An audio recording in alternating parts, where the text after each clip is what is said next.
Pengumuman dalam bahasa Inggris yang elegan namun dingin terdengar samar-samar di ruang tunggu keberangkatan Bandara Internasional Soekarno-Hatta, berpadu dengan suara roda koper yang bergesekan di lantai keramik mengilap, menciptakan suasana yang serba tergesa-gesa dan sibuk.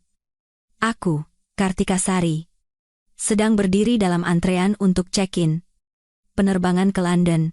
Ujung jariku mengetuk-ngetuk sampul paspor tanpa sadar. Proyek kerjasama internasional selama 3 bulan ini sangat penting untuk pembukaan pasar Eropa bagi perusahaan kami, Nusantara Inovasi. Sebagai manajer proyek, aku merasa tertekan sekaligus dipenuhi tekad untuk membuktikan diri. Antrean perlahan bergerak maju. Secara naluriah, aku memeriksa kembali dokumen-dokumenku, tiket pesawat, visa, dokumen proyek, dan paspor. Aku segera membuka kantong paspor berwarna biru tua. Di dalamnya, ada beberapa lembar uang pound sterling dan KTP-ku yang tergeletak rapi. Namun, buku paspor bersampul merah marun yang menjadi bukti hakku untuk keluar masuk negara tidak ada di sana. Jantungku serasa jatuh sebelum mulai berdebar kencang seperti jenderang. Tidak mungkin. Aku ingat betul meletakkannya di sini tadi malam saat membereskan koper. Budi bahkan secara khusus mengingatkanku, Kartika, paspor itu penting, loh. Jangan sampai lupa, ya. Waktu itu aku masih tertawa dan menjawabnya, tenang saja, Mas. Kapan istrimu ini pernah ceroboh? Tak kusangka aku harus menelan ludahku sendiri secepat ini. Aku memaksa diri untuk tenang, menarik napas dalam-dalam, mencoba mengingat di mana terakhir kali melihat paspor itu. Di meja kerja ruang baca? Di nakas kamar tidur? Atau di rak dekat pintu masuk? Ingatanku kabur, tapi satu hal yang pasti, paspor itu tidak ada di kantong ini. Aku melirik jam tangan. Masih ada sedikit waktu sebelum konter check-in ditutup, tetapi jika aku harus pulang untuk mengambilnya dan kembali lagi ke bandara, waktunya akan sangat mepet, bahkan mungkin ketinggalan pesawat. Keringat dingin mulai membasahi punggung kemejaku. Proyek ini sangat penting bagi perusahaan dan diriku. Gagal hadir di hari pembukaan proyek adalah kesalahan fatal. Tanpa ragu sedetik pun, aku menarik koperku keluar dari antrean. Sambil berjalan cepat menuju pintu keluar, aku membuka aplikasi untuk memesan taksi daring. Bersamaan dengan itu, aku harus menelepon Budi. Aku meneleponnya, menunggu cukup lama sebelum panggilanku diangkat. Latar belakang suaranya cukup ramai, sekelebat terdengar tawa samar seorang wanita, tetapi cepat menghilang. Mas Budi, pasporku ketinggalan di rumah. Aku harus segera pulang untuk mengambilnya, penting sekali. Kataku dengan cepat, berusaha menjaga suara agar tetap tenang. Apa? Ketinggalan paspor? Suara Budi terdengar jengkel, nyaris tanpa ditutupi. Kenapa kamu bisa tidak teliti? Sudah mau naik pesawat baru sadar. Nada suaranya yang menyalahkan membuat hatiku pedih.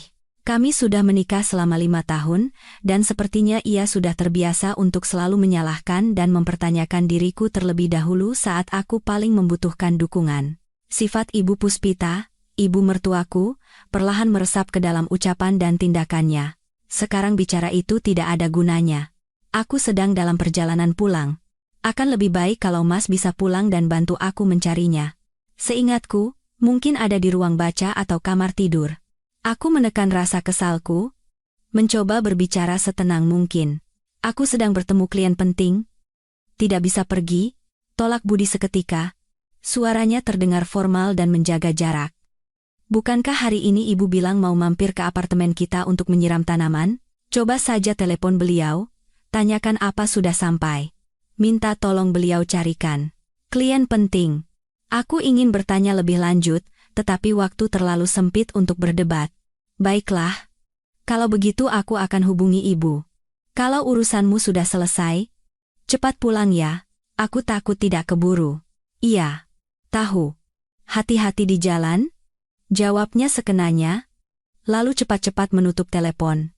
Aku menatap layar ponsel yang sudah mati. Perasaan hampa yang aneh menyerangku. Inikah pria yang pernah berjanji dengan mantap sebelum menikah akan menjadi perisai terkuat untukku? Aku menepis kepahitan di hati dan beralih menelepon Ibu Puspita, ibu mertuaku. Saat telepon diangkat, suara latar belakangnya sunyi senyap, sangat tidak biasa. Ibu, apakah hari ini ibu jadi menyiram tanaman di apartemen? Kebetulan paspor Kartika ketinggalan di rumah, Bu. Ini Kartika sedang dalam perjalanan pulang. Kalau ibu sudah sampai, bisa tolong carikan? Mungkin ada di ruang baca atau kamar tidur. Aku berusaha membuat suaraku sesopan dan sekhawatir mungkin. Oh, Kartika, ya, nak. Suara Ibu Puspita terdengar sengaja diperpanjang, menyiratkan kelambanan. Ibu belum berangkat dari rumah. Namanya juga sudah tua, apa-apa jadi lambat. Kenapa harus buru-buru? Pesawatnya juga belum berangkat, kan? Jantungku berdebar kencang. Ibu mertuaku memang tidak suka aku sering bepergian ke luar negeri untuk bekerja. Beliau berpendapat bahwa wanita seharusnya di rumah mengurus suami dan anak. Perjalanan selama 3 bulan kali ini jelas membuatnya semakin kesal. Caranya mengulur-ulur waktu saat ini sulit untuk dikatakan tidak disengaja. Tapi ini benar-benar mepet, Bu. Mohon ibu bisa lebih cepat sedikit, atau berikan saja kode pintu apartemennya pada Kartika, nanti Kartika panggil kurir untuk mengambilnya. Aku tahu ibu tidak suka orang luar tahu kode pintu, tapi ini cara tercepat yang terpikirkan olehku. Apa kamu gila? Suara Ibu Puspita langsung melengking, seolah ekornya terinjak.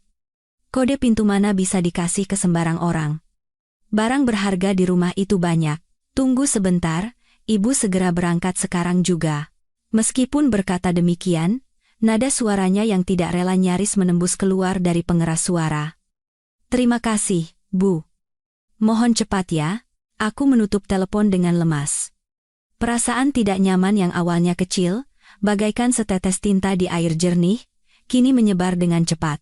Sikap acuh tak acuh budi, cara Ibu Puspita mengulur waktu berbagai sinyal ini terjalin menjadi satu, membentuk sebuah gambaran samar yang menakutkan. Tapi saat ini, aku tidak punya waktu untuk berpikir lebih dalam. Seluruh fokusku tercurah pada perlombaan melawan waktu. Taksi melaju kencang di jalan tol, pemandangan di luar jendela berlalu dengan cepat. Aku terus-menerus melirik jam, menghitung waktu yang dibutuhkan untuk setiap tahap. Beruntung, lalu lintas hari ini lancar secara ajaib. Aku tiba di depan gedung apartemen 15 menit lebih cepat dari perkiraan. Aku membayar, turun dari mobil, menarik koper, dan berlari masuk ke dalam gedung, lalu melesat ke dalam lift. Saking terburu-burunya, aku bahkan tidak menyadari ada sebuah sedan hitam yang tak pernah kulihat terparkir di bawah. Di atap mobil itu, ada papan nama sebuah perusahaan agen properti. Lift perlahan naik, angka digital terus berubah. Aku menatap angka merah itu, jantungku ikut berdebar tak karuan, berharap ibu sudah tiba dan menemukan pasporku. Ting! Lift tiba di lantai unitku. Pintu perlahan terbuka. Aku menarik koper dan melangkah keluar, tetapi pemandangan di lorong membuatku membeku di tempat. Pintu baja apartemenku yang tebal kini terbuka lebar. Dari dalam, terdengar suara percakapan beberapa orang asing bercampur dengan suara melengking khas Ibu Puspita, yang terdengar sangat bersemangat dan penuh kebanggaan. Soal denah unit ini tidak perlu diragukan lagi, Pak. Sangat lega, sirkulasi udaranya bagus karena menghadap utara selatan, pencahayaannya juga sempurna. Dulu anak saya, Budi, membeli ini juga karena suka lokasinya. Lantainya juga pas, tidak terlalu tinggi, jadi tenang dan pemandangannya indah. Kalau bukan karena sedang butuh uang mendesak, kami tidak akan menjualnya. Sayang sekali, loh, kata menjual bagaikan tusukan es yang menghunjam telingaku, menembus hingga ke otak, rasa dingin yang menusuk menjalar dari ujung kaki ke seluruh tubuh. Darah di tubuhku seakan membeku seketika. Aku berdiri terpaku di depan pintu, jari-jariku mencengkeram gagang koper begitu erat hingga kuku menancap ke telapak tangan. Rasa sakit yang sedikit itu memastikan bahwa ini bukan halusinasi. Aku menahan napas, bergerak maju 2 langkah dalam diam, mengintip melalui celah pintu yang terbuka dan melihat situasi di dalam dengan jelas. Di ruang tamu, Ibu Puspita mengenakan setelan sutra berwarna ungu manggis yang baru, rambutnya disanggul rapi. Wajahnya penuh senyum yang terlihat terlalu antusias. Di sampingnya, ada 2 pria paruh baya berjas yang mengenakan kartu identitas karyawan. Sekilas saja sudah jelas mereka adalah agen properti. Salah satunya sedang sibuk memotret dengan tablet, sementara yang lain menimpali ucapan ibu. Betul sekali, Bu Puspita. Unit ini terawat dengan sangat baik. Harga 4,8 miliar ini memang sedikit di bawah harga pasar, tapi mengingat ibu ingin menjual cepat, harga ini sangat masuk akal, kata salah seorang agen. 4,8 miliar. Apartemenku, rumahku. Otakku terasa kosong. Telingaku berdengung. Syok, marah, tidak percaya, berbagai emosi menyerbu seperti tsunami, nyaris menelanku hidup-hidup. Aku bisa merasakan gigiku bergemeletuk tak terkendali. Ibu Puspita masih terus membanggakan. Anak saya, Budi, memang hebat. Apartemen sekecil ini tidak ada apa-apanya bagi dia. Kebetulan di kampung halaman kami ada proyek yang butuh dana cepat. Kalau tidak, lokasi seperti ini, proyek sekelas ini, disimpan sebentar saja harganya pasti naik lagi. Saat berbicara, ujung jarinya tanpa sengaja mengelus foto pernikahan kami yang tergantung di dinding. Di matanya, tidak ada sedikit pun rasa bersalah, hanya perasaan seolah sedang mengurus aset miliknya sendiri secara sah. Tiba-tiba, pandangan Ibu Puspita beralih ke arah pintu dan bertemu dengan tatapan dinginku. Senyum di wajahnya membeku seketika, seolah tombol jeda ditekan. Pupil matanya mengecil dengan cepat, kepanikan terpancar jelas. Namun, hanya sesaat, kepanikan itu digantikan oleh sikap angkuh dan kekesalan yang lebih dalam. Beliau mungkin tidak menyangka bahwa aku, yang seharusnya sudah berada di pesawat menuju London, akan muncul di depan pintu rumah seperti hantu. Kedua agen itu ikut menoleh mengikuti arah pandangannya, wajah mereka penuh kebingungan. Suasana menjadi hening seperti di pemakaman. Aku berdiri di ambang pintu, di belakangku adalah lobi lift yang dingin, di depanku adalah rumahku yang sedang terang-terangan dijual. Kemarahan mendidih di dadaku, nyaris meledak keluar dari tenggorokan, tapi aku menggigit bibirku kuat-kuat, menggunakan seluruh tenaga untuk menekan emosi yang siap menghancurkan segalanya itu kembali ke dalam. Mengamuk, mempermalukan ibu mertua di depan agen properti, selain membuat orang lain menonton drama keluarga murahan, apa untungnya, berteriak histeris tidak pernah menjadi gaya Kartika Sari. Aku menarik napas dalam-dalam, lalu perlahan mengembuskannya. Di wajahku, muncul seulas senyum tipis yang begitu datar hingga nyaris tak terlihat. Aku menarik koperku, melangkah masuk. Hak sepatuku beradu dengan lantai marmer, menghasilkan irama yang jelas dan dingin. Ibu. Aku membuka mulut, suaraku begitu datar hingga aku sendiri terkejut. Ada tamu, ya? Ibu Puspita tidak menyangka aku akan bereaksi seperti ini. Beliau tertegun sejenak sebelum seolah sadar kembali, sedikit mengangkat dagunya dan menjelaskan dengan nada seolah sedang beramal. Kartika, kok kamu bisa kembali? Bukannya harus kerja? Oh, ini, kedua bapak ini agen dari perusahaan properti.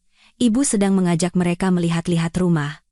Budi tidak memberitahumu ya kalau keluarga kita sedang butuh uang cepat? Apartemen ini harus segera dijual. Dia tahu tentang ini juga? Keputusasaan yang dingin dan rasa sakit karena dikhianati menyerang jantungku dengan hebat, tapi sekarang bukan waktunya untuk bertanya. Pandanganku menyapu kedua agen yang tampak canggung, lalu aku mengangguk kecil. Oh, begitu rupanya. Aku tidak membantah, tidak bertanya, bahkan tidak memandang ibu lagi, seolah ini adalah masalah sepele. Aku beralih kepada para agen, suaraku sopan namun menyiratkan jarak. Mohon maaf, bapak-bapak, mungkin ibu saya kurang mengetahui detailnya. Transaksi jual beli unit ini sepertinya masih ada beberapa hal yang perlu diverifikasi. Hari ini terima kasih sudah datang berkunjung. Bagaimana kalau kita bertukar nomor kontak dulu? Nanti setelah keluarga kami berdiskusi, kami akan menjadwalkan kunjungan lagi. Sikap dinginku membuat semua orang terkejut. Para agen saling berpandangan, mungkin tidak pernah bertemu pemilik rumah yang begitu rasional. Ibu Puspita pun melebarkan matanya, seolah baru pertama kali mengenalku. Tanpa menunggu mereka sadar, aku berjalan lurus ke lemari pajangan, mengambil 2 kartu namaku dari kotaknya, dan menyerahkannya kepada mereka. Ini nomor telepon saya. Untuk urusan selanjutnya, bisa langsung menghubungi saya.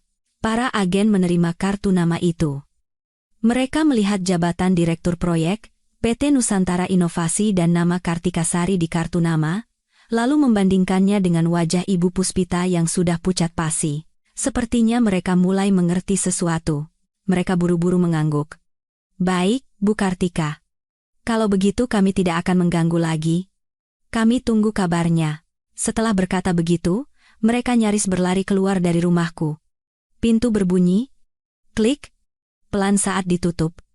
Di ruang tamu, hanya tersisa aku dan Ibu Puspita yang raut wajahnya berubah-ubah. Suasana langsung menjadi tegang begitu para agen menghilang di balik pintu. Suara kunci yang berputar pelan bagaikan garis pemisah yang jelas, mengakhiri adegan penawaran rumah yang memalukan tadi dan menarik aku serta Ibu Puspita kembali ke kenyataan yang dingin. Alat pelembab udara beraroma mahal di ruang tamu masih bekerja dalam senyap, menyebarkan wangi kayu yang lembut, tetapi sama sekali tidak cocok dengan suasana yang memanas saat ini. Sinar matahari menembus jendela besar, menebarkan bayangan di lantai, namun tak mampu menembus hati Ibu Puspita yang sedang keruh. Jelas sekali beliau belum pulih dari keterkejutannya atas ketenanganku yang tidak biasa tadi. Beliau menatapku dengan curiga. Di matanya yang penuh perhitungan itu, kepanikan telah digantikan oleh kemarahan yang lebih besar.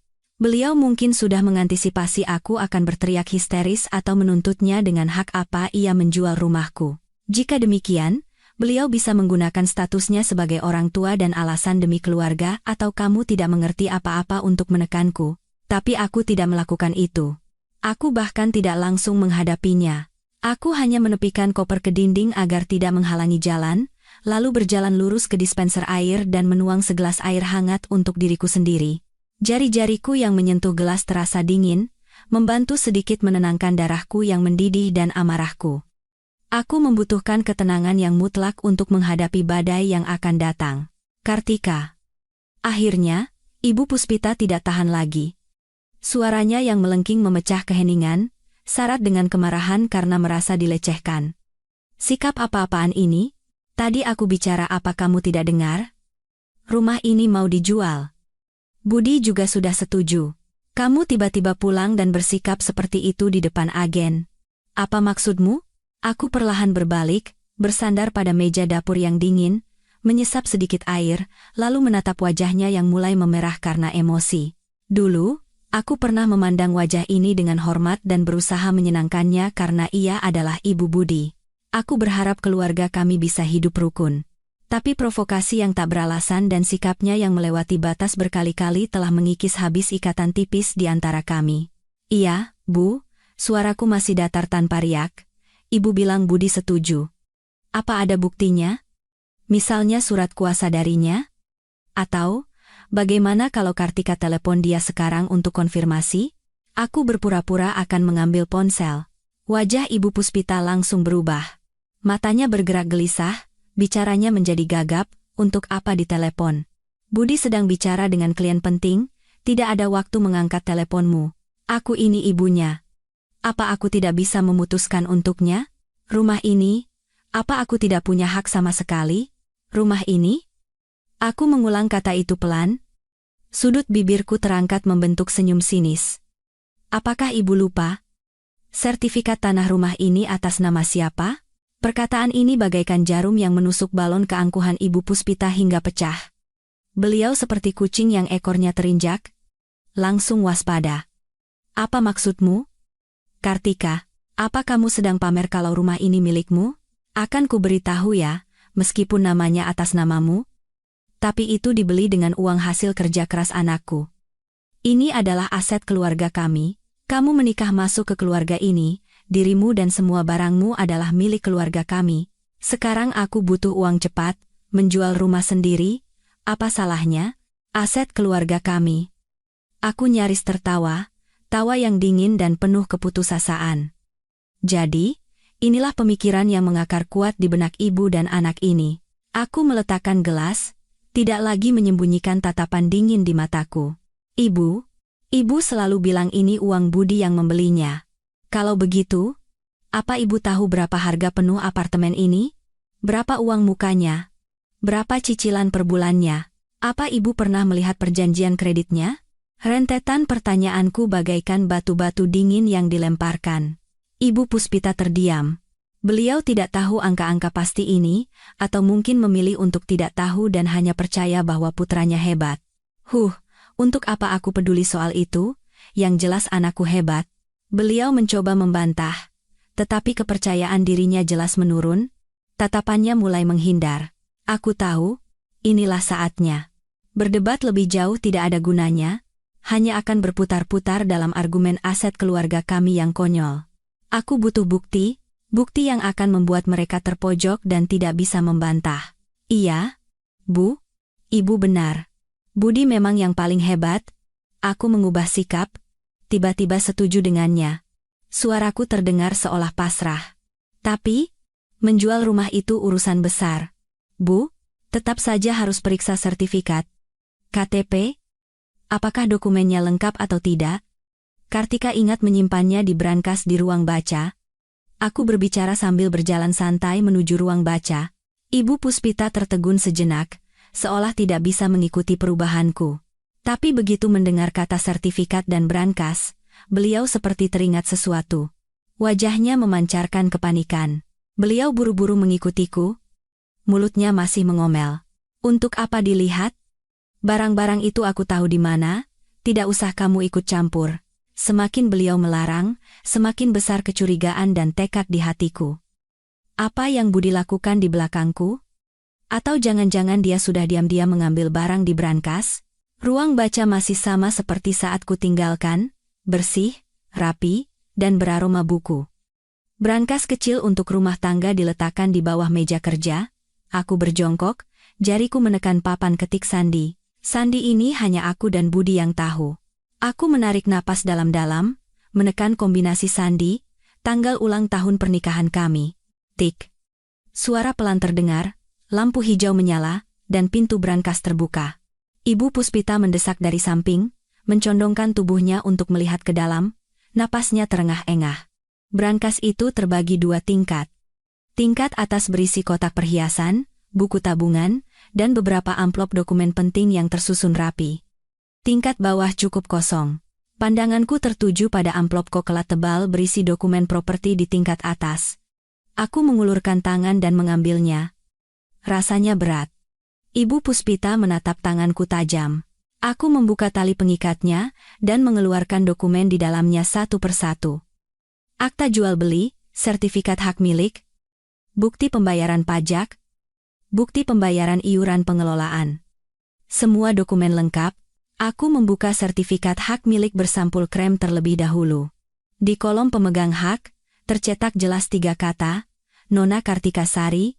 Di kolom jenis kepemilikan, tertulis dengan jelas, hak milik tunggal. Huruf hitam di atas kertas putih. Bukti yang tak terbantahkan. Meskipun dalam hati sudah menduga, saat melihat namaku sendiri lagi, perasaan campur aduk antara kepahitan, kemarahan, dan kelegaan menyeruak hingga sesak di dada. Aku berusaha menahannya, tidak menunjukkan emosi apapun. Ibu Puspita juga melihatnya. Wajahnya langsung pucat pasi, bibirnya bergetar. Beliau mencondongkan tubuhnya lebih dekat hingga wajahnya nyaris menempel pada sertifikat itu. Tidak mungkin, pasti salah tulis, apartemen ini anakku. Beliau mengulurkan tangan dengan cepat, berniat merebut sertifikat itu, tapi aku sudah siap. Aku membalik pergelangan tanganku, menutup sertifikat itu, dan mengumpulkan semua dokumen, memeluknya erat di dadaku. Aku berdiri dengan cepat, menatapnya dari atas. Ibu, lihat yang jelas, suaraku dingin seperti es. Apartemen ini adalah milik Kartika Sari seorang, sejak awal. Tidak ada kaitan kepemilikan secara hukum apapun dengan Mas Budi atau keluarga ibu. Kamu bohong. Apartemen ini, kamu menipu anakku untuk membelikannya. Dasar rubah betina penipu. Ibu Puspita benar-benar kehilangan kendali.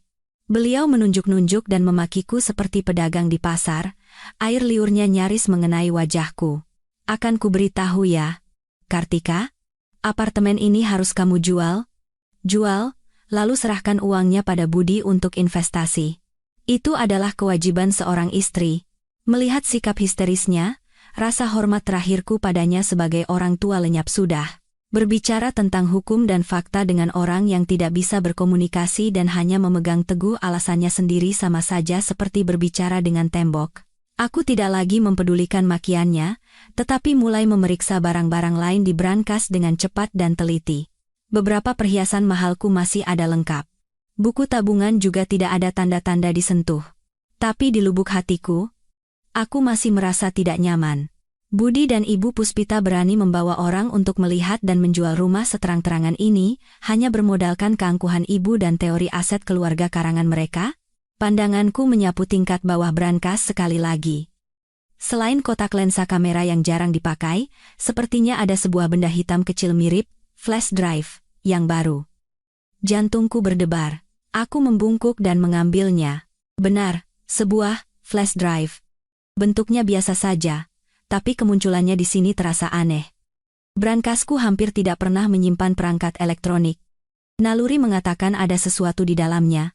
Aku menggenggam flash drive, itu erat di telapak tangan, lalu di hadapan Ibu Puspita, aku memasukkan kembali dokumen properti ke dalam amplop, mengunci brankas, dan dengan cepat mengubah kata sandinya menjadi tanggal lahir ibuku sendiri. Aku melakukan semuanya tanpa sembunyi-sembunyi. Kenapa kamu ganti sandinya? Jerit Ibu Puspita. Mencegah pencuri, Bu, jawabku dingin, lalu diam-diam memasukkan flash drive itu ke saku celana jeansku. Sekarang bukan waktunya untuk memeriksanya. Setelah semuanya selesai, aku mengambil ponsel dan tas kecilku. Tanpa memandang Ibu Puspita yang masih berdiri gemetar karena marah, aku menarik koper dan berjalan ke pintu lagi. Kartika, kamu mau kemana? Berhenti. Bicara dulu sampai jelas, teriak Ibu Puspita sambil berlari mengejarku. Aku menghentikan langkahku, berbalik menatapnya, tatapanku tanpa kehangatan. Ibu, apartemen ini milik Kartika. Siapapun jangan harap bisa menyentuhnya. Soal apa rencana ibu dan putra ibu, nanti juga kita akan tahu. Sekarang, Kartika harus mengurus pekerjaan dan perjalanan. Dan tolong, ibu keluar dari apartemen Kartika sebelum Kartika kembali. Selesai berkata, aku membuka pintu dan berjalan keluar tanpa menoleh ke belakang, meninggalkan suara makiannya yang penuh amarah. Lift turun, tapi hatiku semakin terpuruk. Masalah paspor telah tersapu oleh kejadian tak terduga ini. Tapi aku harus tetap ke London. Masalah di sini butuh waktu untuk direncanakan. Begitu duduk di taksi, aku segera menelepon, menceritakan situasinya, dan meminta bantuannya untuk mengordinasikan penjadwalan ulang tiket penerbangan tercepat ke London, sekaligus menghubungi rekan kerja di Inggris untuk membantu menjelaskan situasinya. Kemudian, aku mengeluarkan flash drive hitam itu, menyambungkannya ke adaptor ponselku. Jantungku berdebar tak terkendali. Di dalam flash drive hanya ada satu folder. Saat dibuka, ada beberapa file audio. Nama filenya sederhana, hanya tanggal.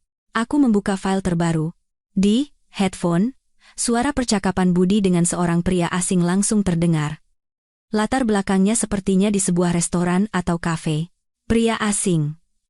Pak Budi? Tenang saja. Asalkan ada sertifikat dan surat kuasa dari istri Bapak, urusan pinjaman agunan ini bisa saya atur dengan mudah. Nilai taksirannya 4,8 miliar. Bisa pinjam sekitar 3 miliar, tidak masalah. Bunga bisa kita negosiasikan. Budi suaranya terdengar kesal. Surat kuasa ini yang agak rumit. Kartika sepertinya tidak akan mudah setuju. Dan sertifikatnya dia simpan baik-baik. Pria asing? Kalau begitu memang agak sulit. Pak, tanpa persetujuan pemilik bersama, agunan tidak bisa diproses. Kecuali Bapak mau coba cara lain. Misalnya, minta bantuan ibu Anda untuk memikirkan sebuah rencana. Bagaimanapun juga, kan, keluarga sendiri. Budi terdiam. Saya pikirkan dulu. Kalau memang tidak bisa, terpaksa harus dilakukan diam-diam. Yang penting dapat uangnya dulu. Urusan nanti belakangan. Perusahaan sudah tidak bisa menunggu lagi. File audio berakhir di situ. Jari-jariku terasa dingin, darah di tubuhku seakan membeku. Agunan. Surat kuasa. Dilakukan diam-diam. Ternyata, menjual rumah hanyalah kedok, atau mungkin rencana cadangan dari Ibu Puspita. Tujuan Budi yang sebenarnya adalah menggadaikan apartemenku untuk mendapatkan dana segar bagi perusahaannya yang katanya sedang butuh uang cepat.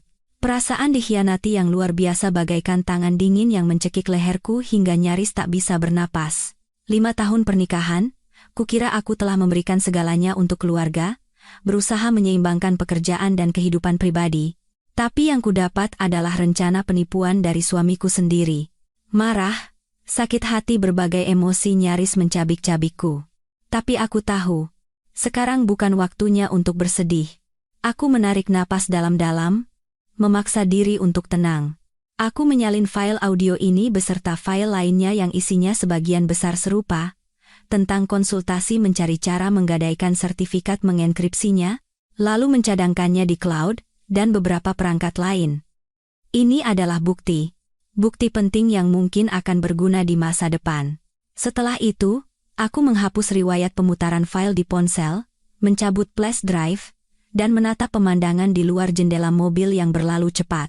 Tatapanku perlahan berubah menjadi tajam, tegas, dan dingin. Budi. Ibu Puspita, kalian ingin rumah, ingin uang, kan? Baiklah. Akan kutunjukkan pada kalian bagaimana rasanya dunia terbalik. Permainan pernikahan ini, sudah saatnya aku yang menentukan aturannya. Pertama-tama, aku harus memastikan proyek di London tidak terganggu. Itulah fondasi stabilitas hidupku. Setelah itu, aku akan kembali dan memainkan permainan ini dengan kalian sampai tuntas. Penerbangan dijadwal ulang 5 jam kemudian. Aku menggunakan waktu ini untuk pergi ke kantor hukum, menemui Pak Hendra, pengacara yang sudah kukenal. Aku menceritakan semua yang terjadi hari ini kecuali isi flash drive yang masih kusimpan dan memberinya salinan sertifikat tanah untuk konsultasi hukum awal. Aku juga menandatangani sebuah surat kuasa, memberinya wewenang untuk menangani segala urusan hukum terkait apartemenku selama aku di luar negeri, terutama untuk mencegah segala bentuk jual beli atau pengagunan tanpa persetujuanku. Pak Hendra mendengarkan ceritaku dengan wajah serius, berjanji akan segera menindaklanjutinya, dan mengingatkanku untuk berhati-hati dalam mengumpulkan bukti lebih lanjut. Setelah semuanya beres, aku kembali ke bandara dengan perasaan tenang yang diselimuti tekad. Pesawat lepas landas dengan mantap, menembus awan yang diwarnai keemasan oleh cahaya senja, indah seperti emas cair. Tapi aku sama sekali tidak punya mood untuk mengaguminya. Di kabin yang remang-remang, sebagian besar penumpang tertidur atau tenggelam dalam dunia mereka sendiri dengan headphone terpasang. Aku duduk di dekat jendela, membuka dokumen proyek di pangkuanku, tapi pandanganku kosong. Jari-jariku tanpa sadar mengelus tepi kertas. Perjalanan panjang belasan jam ini cukup untuk meredakan gelombang amarah, menyisakan hanya nalar yang dingin dan kokoh seperti batu karang yang diterpa ombak. Otakku bekerja cepat, merangkai kembali informasi yang tercecer beberapa jam sebelumnya. Ibu Puspita menjual rumah, flash drive, di brankas, dan rekaman suara Budi. Aku mencoba membangun gambaran utuh dari semua kejadian. Perusahaan Gria Tekno, bisnis menengah milik Budi di bidang smart home. Meskipun aku tidak ikut campur dalam detailnya, aku tahu persaingan pasar beberapa tahun terakhir sangat ketat. Bisnisnya tidak berjalan mulus. Ia pernah beberapa kali mengeluh, berharap aku bisa menggunakan koneksiku di Nusantara Inovasi untuk membukakan jalan atau meminjamkan sejumlah uang untuk modal kerja. Tapi aku menolaknya dengan alasan konflik kepentingan dan peraturan perusahaan. Karena itu, ia sering mengeluh bahwa aku tidak berperasaan dan tidak peduli pada keluarga. Sekarang, sepertinya masalah likuiditasnya jauh lebih parah dari yang kukira, sampai-sampai ia harus menempuh cara nekat, merencanakan sesuatu terhadap aset yang kubeli dengan uang pribadiku sebelum menikah. Apakah itu diagunkan atau dijual murah seperti yang dilakukan ibunya? Mungkin ibu dan anak itu belum sepakat.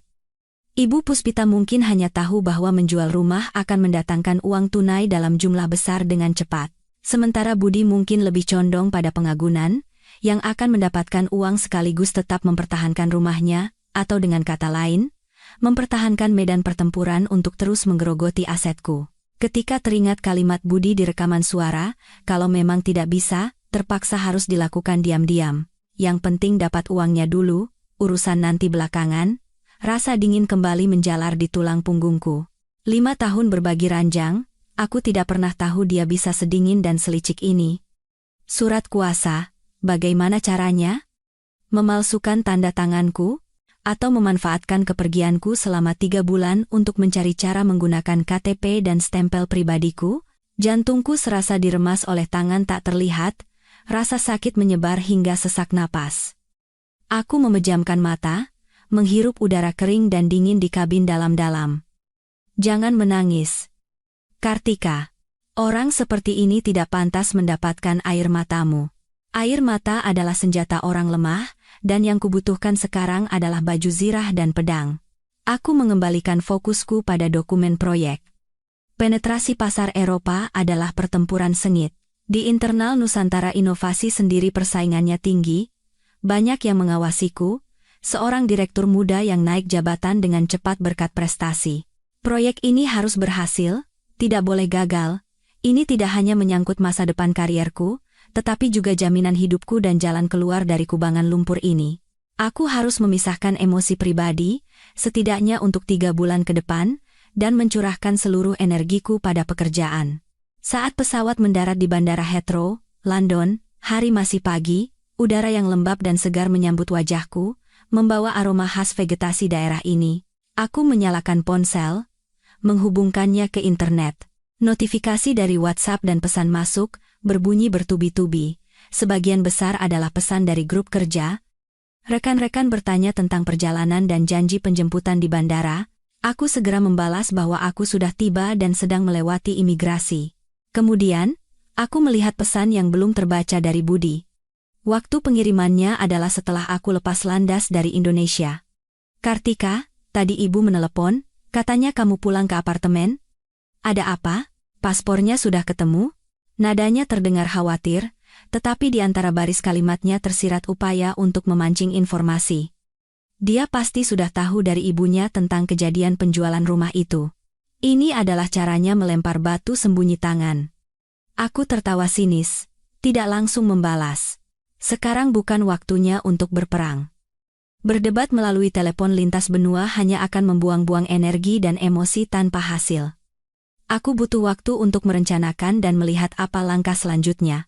Aku membalas singkat, paspor sudah ketemu. Sudah sampai di London, semua baik-baik saja. Tidak usah khawatir. Kemudian, aku menonaktifkan notifikasi darinya. Hari-hari berikutnya berlalu dengan kesibukan luar biasa, seperti jam yang diputar penuh. Perbedaan waktu, lingkungan kerja baru, negosiasi proyek yang rumit, manajemen tim semuanya menyita waktu dan energiku. Siang hari bekerja keras, malam hari kembali ke apartemen dan seringkali langsung tertidur pulas. Nyaris tidak ada waktu untuk menghubungi Indonesia. Aku sengaja mengurangi frekuensi komunikasi dengan Budi. Dari yang biasanya menelepon atau video call setiap hari, berubah menjadi 2-3 hari sekali mengirim pesan singkat. Awalnya ia masih mengirim pesan perhatian, tapi kemudian mungkin merasakan sikap dinginku, ditambah mungkin rasa bersalah di lubuk hatinya, komunikasi kami pun semakin renggang. Isinya pun kebanyakan basa-basi, yang justru menguntungkanku, memberiku ruang yang kubutuhkan. Di sela-sela kesibukan kerja, aku berkomunikasi dengan Pak Hendra, pengacaraku di Indonesia, melalui saluran komunikasi terenkripsi. Beliau memberitahu bahwa tidak lama setelah aku berangkat, ada seseorang tak dikenal yang mengaku sebagai kerabat pemilik unit. Mencoba menanyakan prosedur dan dokumen yang dibutuhkan untuk mendaftarkan agunan apartemenku ke kantor pertanahan. Namun, karena tidak memiliki dokumen penting seperti sertifikat asli, KTP, dan surat kuasa dariku, mereka tidak bisa melakukan tindakan konkret apapun. Pihak tersebut sangat berhati-hati, tidak meninggalkan informasi perusahaan atau data pribadi. Tapi yang pasti, mereka sedang mencoba menjajaki kemungkinan. Bu Kartika, kata Pak Hendra dalam pesan suara. Ibu harus ekstra hati-hati, jaga baik-baik KTP, stempel, dan barang penting lainnya. Aku langsung mengerti. Budi tidak menyerah pada idenya untuk menggadaikan apartemen. Dia pasti sedang mencari cara untuk mendapatkan dokumen-dokumenku, atau menunggu aku lengah. Sungguh ironis. Bersamaan dengan itu, aku menyewa seorang teman yang merupakan detektif swasta terpercaya untuk menyelidiki kabar tentang perusahaan Gria Tekno dan kondisi keuangan pribadi Budi. Beberapa hal tidak cukup hanya dengan dugaan, aku butuh bukti yang bisa memojokkannya. Waktu berlalu dengan cepat di tengah kesibukan dan gelombang di bawah permukaan. Tanpa terasa, aku sudah berada di London selama lebih dari 2 bulan.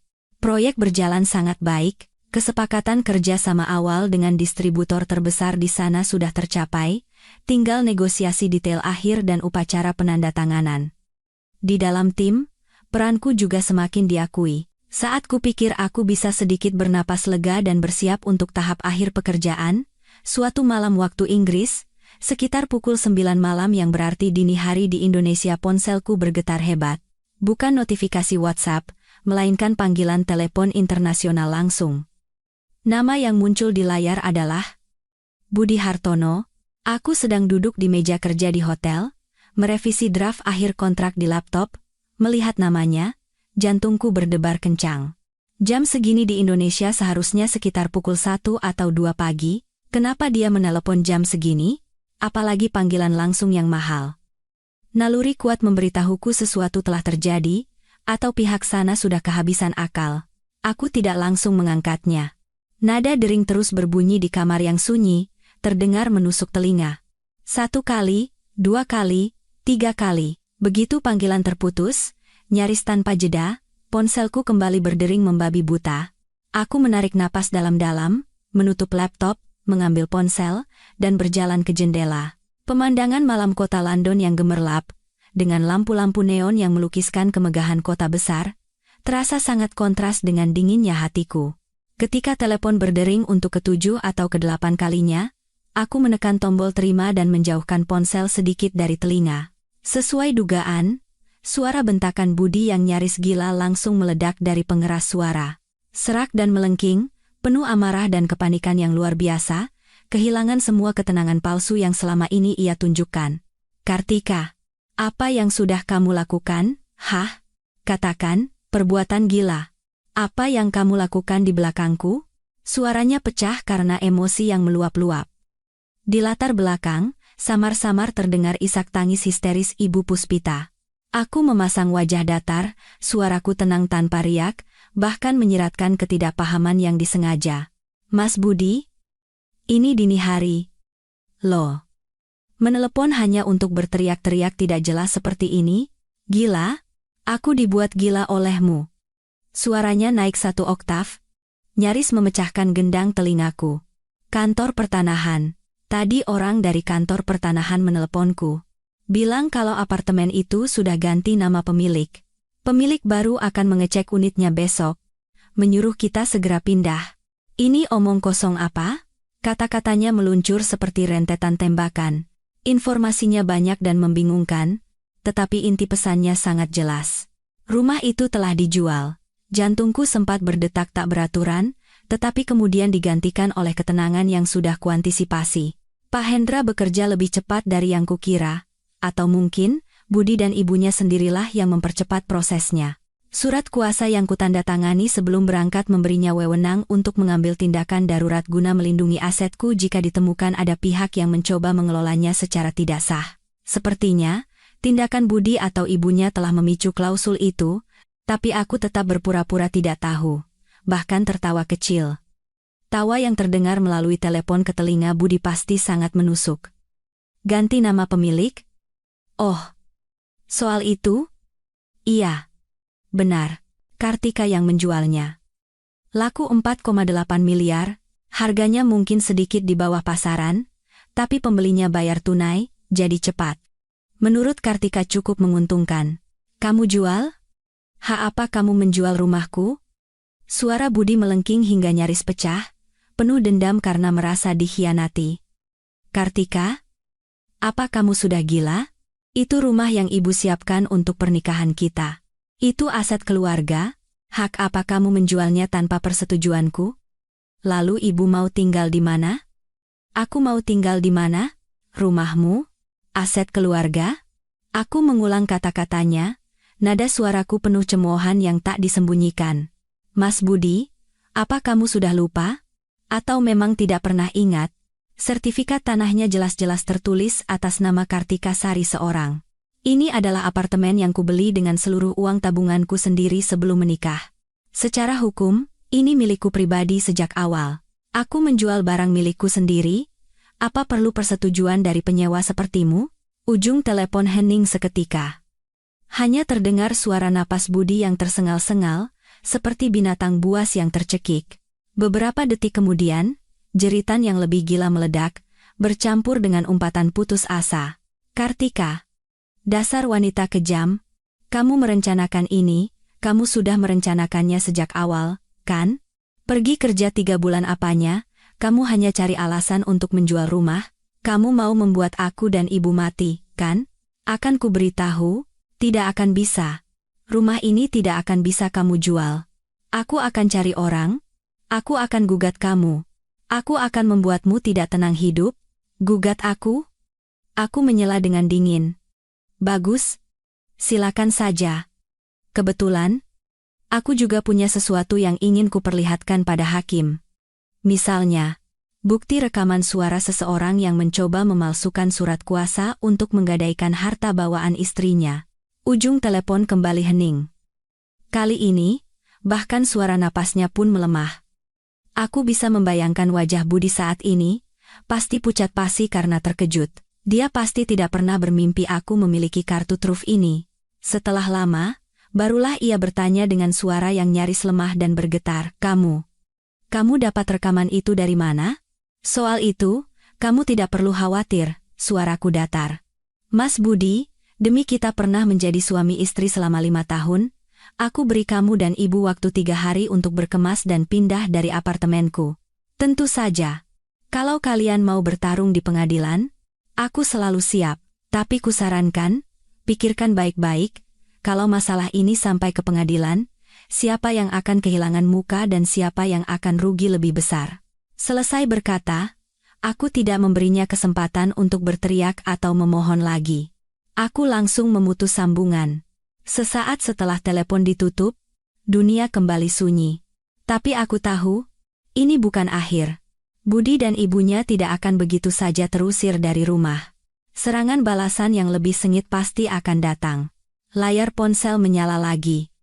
Angka panggilan tak terjawab melompat gila-gilaan. 98, 99. Aku menatap angka merah terang itu. Sudut bibirku terangkat membentuk senyum dingin. Teruslah menelepon. 99 panggilan ini bagaikan 99 tamparan keras. Tidak hanya membangunkanku dari mimpi terakhirku, tetapi juga menghancurkan ilusi pernikahan kami yang sudah hancur lebur. Perang baru saja dimulai. Dan aku, Kartika Sari, siap untuk melawan habis-habisan. Aku mengangkat telepon internal hotel, menelepon kamar asistenku, memberitahu tim untuk rapat di ruang pertemuan setengah jam lagi. Draft kontrak terakhir memiliki beberapa poin yang ingin kuubah dan diskusikan segera. Pekerjaan adalah benteng terkuatku saat ini. Setelah panggilan telepon yang penuh amarah dari Budi, kamar hotel menjadi sunyi senyap. Hanya suara peluit kapal sayup-sayup terdengar dari pelabuhan di kejauhan, mengingatkanku di mana aku berada. Angka panggilan tak terjawab di layar ponselku berhenti di 99, bagai bekas luka berwarna merah terang yang merekam badai emosi barusan. Jantungku berdebar kencang. Bukan karena sedih atau takut, melainkan karena rasa dingin yang nyaris mati rasa dan ketenangan yang aneh. Ketika semuanya akhirnya terungkap, topeng kehangatan telah terkoyak. Baguslah, jadi tidak perlu lagi saling berpura-pura dan menjajaki. Aku tidak punya waktu untuk menikmati kemenangan. Ancaman putus asa Budi, aku akan gugat kamu, dan kebungkamannya setelah mendengar tentang rekaman suara, menunjukkan bahwa benteng psikologisnya telah runtuh. Tapi binatang buas yang terpojok pasti akan meronta. Dia dan ibunya tidak akan menyerah begitu saja.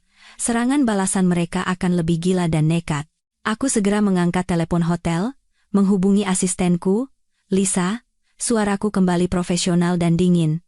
Lisa, beritahu tim inti, 15 menit lagi kita bertemu di ruang rapat kecil di sebelah kamarku.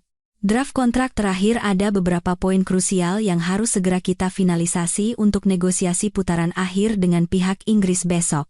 Kemudian, aku melakukan panggilan internasional ke Pak Hendra. Di Indonesia saat ini pasti sudah larut malam. Tetapi telepon hanya berdering 2 kali sebelum diangkat. Suara Pak Hendra terdengar tenang dan waspada. Ibu Kartika. Pak Hendra, maaf mengganggu waktu istirahat Bapak. Tadi Budi menelepon saya, emosinya tidak terkendali. Dia sudah tahu rumahnya dijual. Aku melaporkan situasi dengan singkat. Sudah saya duga, Bu. Tidak aneh. Setelah kantor pertanahan menyelesaikan proses balik nama, sistem akan secara otomatis mengirimkan SMS pemberitahuan ke nomor telepon yang terdaftar. Reaksi keras Pak Budi ini justru semakin mengkonfirmasi niat buruknya sebelumnya.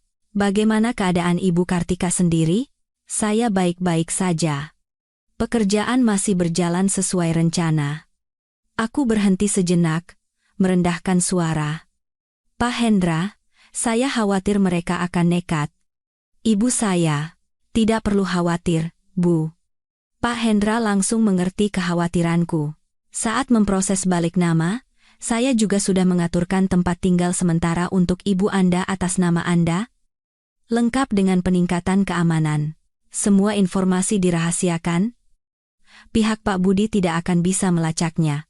Saya juga sudah memberitahu pihak manajemen apartemen lama Anda secara resmi bahwa pemilik baru akan serah terima unit besok, meminta kerja sama mereka, dan mengawasi orang-orang yang tidak berkepentingan yang mungkin masih bertahan atau membuat onar. Mendengar Pak Hendra telah mengatur semuanya dengan cermat, hatiku merasa sedikit lebih hangat dan lega. Ibuku adalah titik terlemahku. Aku tidak akan membiarkan mereka mengganggunya. Terima kasih banyak, Pak Hendra. Bapak benar-benar teliti. Sudah tugas saya, Bu. Suara Pak Hendra menjadi lebih serius. Bu Kartika. Dari ucapan Pak Budi barusan, saya sarankan Anda mempersiapkan hal-hal berikut. Pertama, amankan semua dokumen identitas, stempel, kartu bank penting Anda. Sebaiknya simpan di safe deposit box, bank atau titipkan pada pihak ketiga yang terpercaya.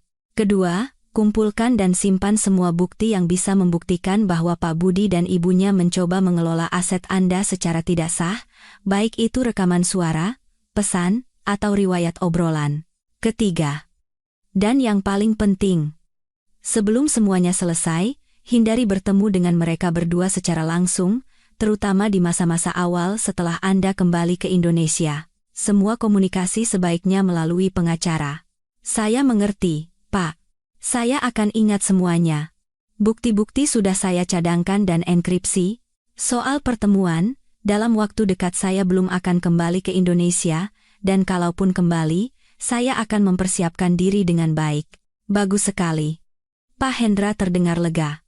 Selain itu, mengenai perceraian, apakah Ibu sudah punya gambaran awal di benak Ibu? Saya perlu tahu keinginan Ibu agar bisa menyiapkan dokumen-dokumen terkait sejak sekarang. Kata perceraian akhirnya diangkat ke meja perundingan. Ikatan terakhir yang tersisa di hatiku putus bersama kata itu. Iya, cerai. Suaraku tanpa keraguan sedikit pun. Keinginan saya sederhana. Pak. 1. Akhiri pernikahan ini secepat mungkin. 2. Tegaskan bahwa harta bawaan saya termasuk uang hasil penjualan apartemen, pendapatan pribadi, dan investasi adalah milik saya pribadi. 3. Karena Pak Budi telah menunjukkan perilaku mencoba memindahtangankan, menyembunyikan, atau menghancurkan harta bersama, saya minta dilakukan pemeriksaan dan pembagian harta Gonogini secara detail, terutama saham di perusahaan Gria Tekno, simpanan bank, dan properti atas namanya. Suaraku dingin seolah sedang membacakan syarat dalam kontrak bisnis. Ketika cinta dan kenangan telah sirna, yang tersisa hanyalah penyelesaian kepentingan secara lugas. Karena dia tidak punya belas kasihan, jangan salahkan aku jika tidak punya ampun. Perusahaan Gria Tekno, meskipun sedang menurun, masih memiliki nilai, dan di dalamnya, ada bagian dari dukungan tidak langsungku setelah menikah, seperti beberapa bisnis yang didapat dari rekomendasiku. Bagian yang menjadi hakku, tidak boleh kurang sepeser pun. Baik, Bu. Saya catat, Pak Hendra mencatat dengan cepat. Saya akan menyusun draft kesepakatan cerai dan daftar bukti sesuai keinginan Ibu. Tapi melihat situasi Pak Budi saat ini, kemungkinan untuk cerai secara damai cukup kecil. Kita harus bersiap untuk gugatan. Siapkan untuk skenario terburuk, Pak, kataku dengan tegas. Setelah menutup telepon dari Pak Hendra, hanya tersisa beberapa menit sebelum rapat tim. Aku berjalan ke jendela besar, melihat atap gedung parlemen Inggris yang memantulkan cahaya malam. Perang lintas samudra telah dimulai. Dengan seorang profesional seperti Pak Hendra yang mengurus lini belakang, aku bisa mencurahkan seluruh fokusku pada medan pertempuran di depan mata, pekerjaan. 15 menit kemudian, di ruang rapat kecil, anggota inti tim proyek Nusantara Inovasi di Inggris berkumpul. Aku menampilkan slide draft kontrak yang telah direvisi ke layar, menjelaskan alasan setiap perubahan dan posisi tawar kita secara logis. Anggota tim merasakan ketegangan di tahap akhir ini, semua mendengarkan dengan saksama dan mengajukan pertanyaan atau saran. Aku menyingkirkan urusan budi dan semua kekacauan batin, beralih sepenuhnya ke mode profesional. Pikiran tajam, ucapan lugas. Hanya saat mengangkat cangkir kopi, ujung jariku sedikit bergetar, menunjukkan bahwa batinku tidak sepenuhnya tenang. Tetapi aku berhasil menekannya dengan cepat. Rapat berlangsung hingga hampir tengah malam waktu setempat. Setelah mengantar anggota tim kembali, aku kembali ke kamarku, merasa lelah sampai ke tulang, tapi aku tahu, aku belum bisa istirahat. Aku membuka laptop, masuk ke email terenkripsi. Sesuai dugaan, aku menerima email dari Pak Hendra. Lampirannya adalah salinan dokumen jual beli properti yang sudah selesai dan catatan komunikasi dengan manajemen gedung. Bersamaan itu, ada juga laporan awal mengenai situasi terbaru perusahaan Gria Tekno dari teman detektif swastaku. Isi laporannya sangat mengejutkan. Gria Tekno tidak hanya menghadapi krisis likuiditas yang parah, tetapi juga terlibat dalam beberapa sengketa utang, bahkan memiliki beberapa pinjaman ilegal dari sumber tak dikenal dengan bunga yang sangat tinggi. Atas nama Budi sendiri, selain mobil mewah yang terdaftar atas nama Ibu Puspita, nyaris tidak ada aset lain yang terungkap. Tetapi catatan penggunaan kartu kreditnya selama setengah tahun terakhir sangat tinggi, sebagian besar dihabiskan di tempat hiburan mewah dan untuk membeli barang-barang mewah. Laporan itu juga melampirkan beberapa foto yang tidak terlalu jelas, tetapi cukup untuk mengenali Budi bersama seorang wanita muda dalam pose yang akrab. Waktu pengambilan foto adalah sekitar sebelum dan sesudah aku berangkat kerja. Membaca laporan dan melihat foto-foto itu, rasa jijik menyeruak hingga sesak di dada. Ternyata, saat aku sibuk mengkhawatirkan rumah dan bisnisnya, dia tidak hanya merencanakan untuk merebut asetku, tetapi juga bersenang-senang di luar. Pernikahan 5 tahun ini benar-benar sebuah kebohongan yang direncanakan dengan baik, kemarahan dan penghinaan menggantikan sisa-sisa kesedihan. Aku menyimpan bukti-bukti ini dan mengenkripsinya dengan baik, semua ini akan menjadi amunisi penting di pengadilan nanti. Setelah semuanya selesai, aku merasa benar-benar kelelahan. Setelah mandi, aku merebahkan diri di tempat tidur, tetapi tidak bisa memejamkan mata. Telepon sunyi senyap. Budi tidak menelepon lagi. Mungkin sedang merencanakan badai baru, atau mungkin sudah menerima kenyataan bahwa situasi telah berubah. Aku membuka WhatsApp, melihat riwayat obrolan dengan ibuku.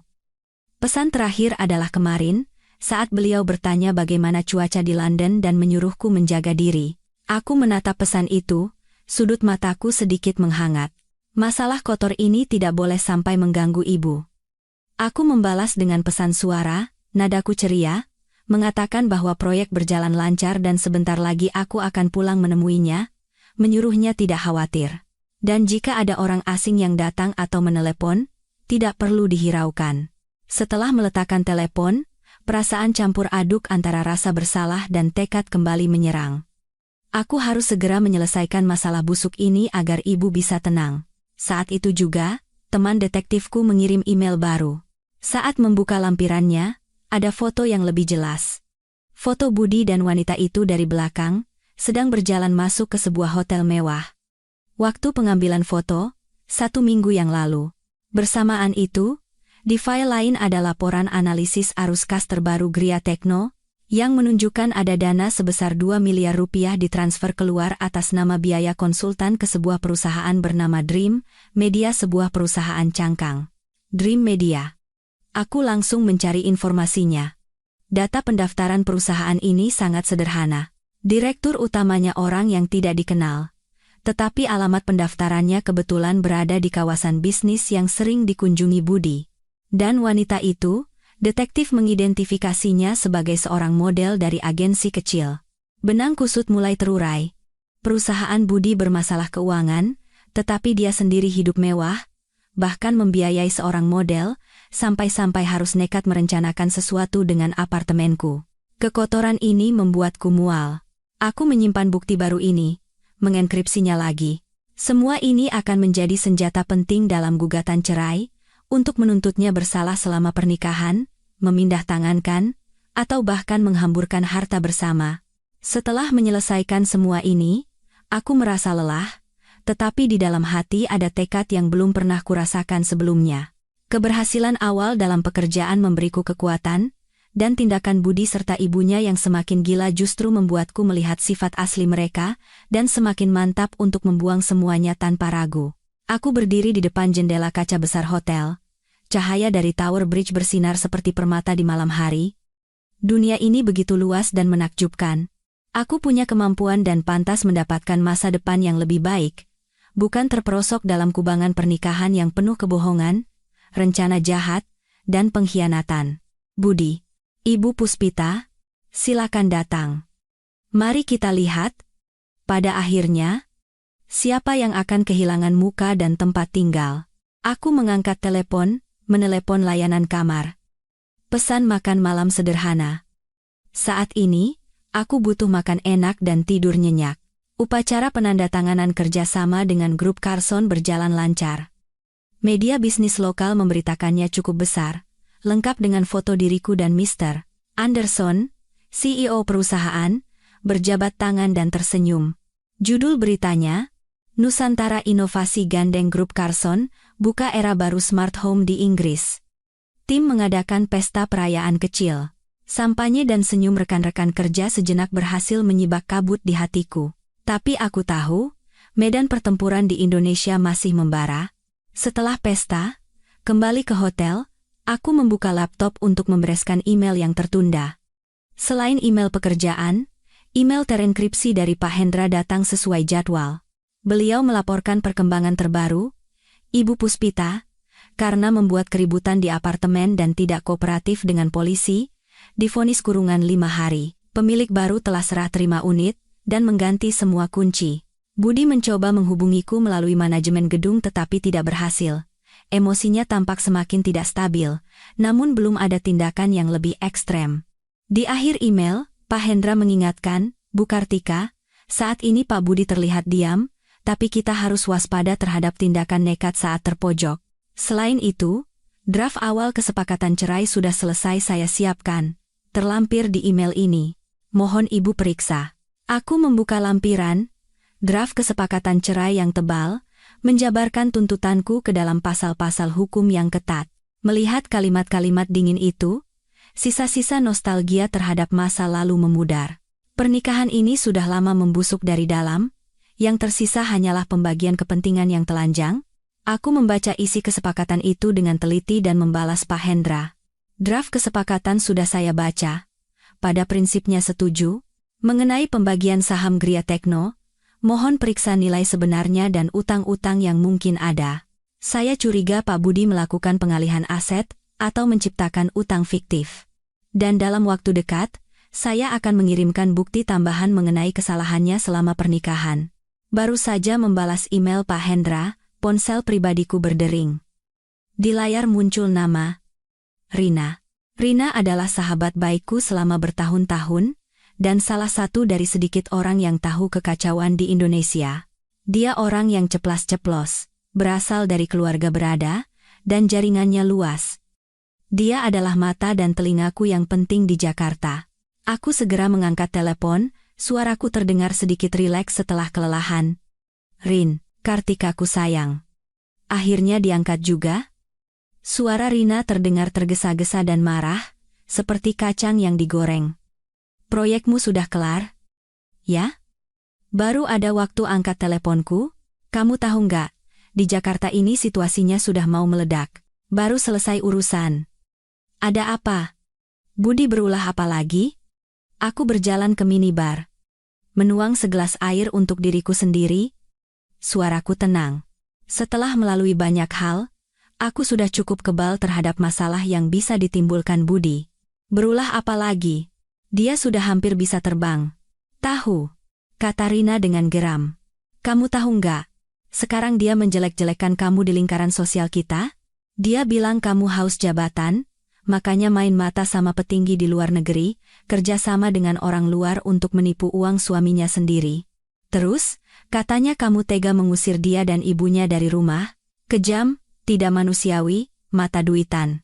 Bicaranya meyakinkan sekali, Kalau aku nggak kenal kamu, aku hampir percaya, loh. Tanganku yang memegang gelas menegang, buku-buku jariku memutih, meskipun sudah kuduga, mendengar langsung bagaimana Budi memutarbalikkan fakta dan memfitnahku sedemikian rupa, amarahku naik ke kepala. Dia mencoba menggunakan tekanan sosial untuk memaksaku menyerah. Sungguh tercela. Dia bilang apa lagi? Aku berusaha menjaga suaraku tetap datar. Banyak, kata Rina cepat. Dia bilang apartemen itu sebenarnya ibunya yang bayar uang mukanya, kamu yang menipu dia untuk menaruh namamu sendiri. Katanya kamu kerja 3 bulan itu cuma alasan, sebenarnya kamu tinggal sama selingkuhan di luar negeri, terus kamu mau menilap semua uang hasil jual rumah, nggak menyisakan sepeser pun buat mereka, mau bikin ibu dan anak itu mati, pokoknya. Dia bicara seburuk mungkin. Beberapa teman yang kenal kita berdua sampai diam-diam tanya ke aku, sebenarnya ceritanya bagaimana? Aku sampai pusing. Aku memejamkan mata, menarik napas dalam-dalam. Budi benar-benar sudah tidak punya malu. Dia pasti mengira aku masih Kartika yang dulu, yang peduli pada citra sosial, yang akan mengalah demi menyelesaikan masalah dan menjaga nama baik. Dia salah besar. Rina, terima kasih sudah memberitahuku. Aku membuka mata, tatapanku dingin. Dia mau bicara apa, biarkan saja. Orang benar pasti dilindungi. Kebenaran tidak akan berubah hanya karena kebohongan yang dia sebarkan. Tapi, Tika, mulut orang lebih tajam dari pisau. Rina cemas. Apalagi di lingkaran sosialita kita, reputasi itu penting banget, kamu kan tahu. Sekarang dia seperti anjing gila yang menggigit ke sana-sini. Ini bisa berpengaruh ke pekerjaanmu, loh. Terus, aku dengar dia sepertinya sedang mencoba melacak alamat ibumu. Kamu harus hati-hati. Mendengar dia berani mengusik ibuku, alarm di kepalaku berbunyi nyaring. Soal ibuku, sudah kuurus. Dia tidak akan bisa menemukannya, Rin. Soal gosip yang dia sebarkan, bisa bantu aku? Tentu saja. Katakan saja. Selama aku bisa, akan kubuat ibu dan anak itu malu. Jawab Rina bersemangat. Jaringanmu kan luas. Tolong bantu aku perhatikan, Budi menyebarkan cerita ini di mana saja dan kepada siapa saja. Kalau memungkinkan, tanpa membahayakan dirimu sendiri, tolong luruskan ceritanya. Tidak perlu detail, cukup katakan kalau apartemen itu harta bawaanku sebelum menikah, ada sertifikatnya, dan perusahaan Budi belakangan ini keuangannya seret, mungkin sedang terdesak. Aku merencanakan dengan dingin. Poin pentingnya adalah mengarahkan semua orang pada fakta, bukan hanya mendengarkan cerita sepihak darinya. Gampang. Rina langsung mengerti. Tenang saja, aku kenal beberapa biang gosip di kalangan kita. Dijamin kebenarannya akan menyebar lebih cepat. Tapi, kamu punya bukti yang kuat enggak? Misalnya foto sertifikat atau apa gitu? Kalau menampar, harus yang keras sekalian. Nanti aku kirimkan terenkripsi. Tapi ingat, keselamatanmu yang utama. Jangan berurusan langsung dengan Budi, aku memperingatkan Rina. Meskipun dia pemberani, aku tidak ingin menyeretnya terlalu dalam ke masalah ini. Tahu, aku punya batasan. Rina mengiyakan, lalu suaranya berubah khawatir. Tika, kamu sendirian di sana? Benar-benar baik-baik saja? Mau aku terbang ke sana menemanimu beberapa hari? Tidak usah. Aku baik-baik saja. Hatiku langsung menghangat, suaraku melembut. Proyek baru saja tanda tangan, masih banyak yang harus diurus. Badai sekecil ini masih bisa kutangani. Tunggu aku bereskan urusan di sini, pulang nanti aku traktir kamu makan besar. Oke, kalau begitu kamu harus jaga diri baik-baik, ya? Ada apa-apa, telepon aku 24 jam. Rina berpesan beberapa kali sebelum menutup telepon. Setelah telepon ditutup, aku segera mengenkripsi foto halaman penting dari sertifikat tanah dan mengirimkannya pada Rina. Kemudian, aku duduk termenung di sofa. Tindakan Budi yang mulai menggunakan serangan sosial, meskipun menjijikan, sudah kuantisipasi. Ini menunjukkan bahwa dia sudah kehabisan akal secara hukum, sehingga beralih ke cara-cara kotor. Aku tidak akan membiarkannya menggiring opini. Aku tidak akan terlibat dalam perdebatan tak berguna. Kekuatanku adalah fakta dan hukum. Aku harus bergerak lebih cepat untuk menyelesaikan perceraian ini sesegera mungkin, agar dia tidak punya alasan lagi untuk menggangguku. Aku menghubungi Pak Hendra lagi, menceritakan situasi Budi yang sedang menyebar fitnah, dan memberikan instruksi. Pak Hendra, kirimkan surat gugatan cerai pada Budi secara resmi. Bersamaan dengan itu, kirimkan somasi atas nama firma hukum, peringatkan dia dengan keras untuk menghentikan semua tindakan pencemaran nama baik dan ancaman. Jika tidak, kita akan segera mengajukan gugatan pidana atas pencemaran nama baik. Dan, sampaikan juga bahwa kita akan menyerahkan petunjuk yang kita miliki mengenai masalah keuangannya kepada pihak berwenang. Aku ingin dia tahu bahwa menyebar fitnah ada harganya.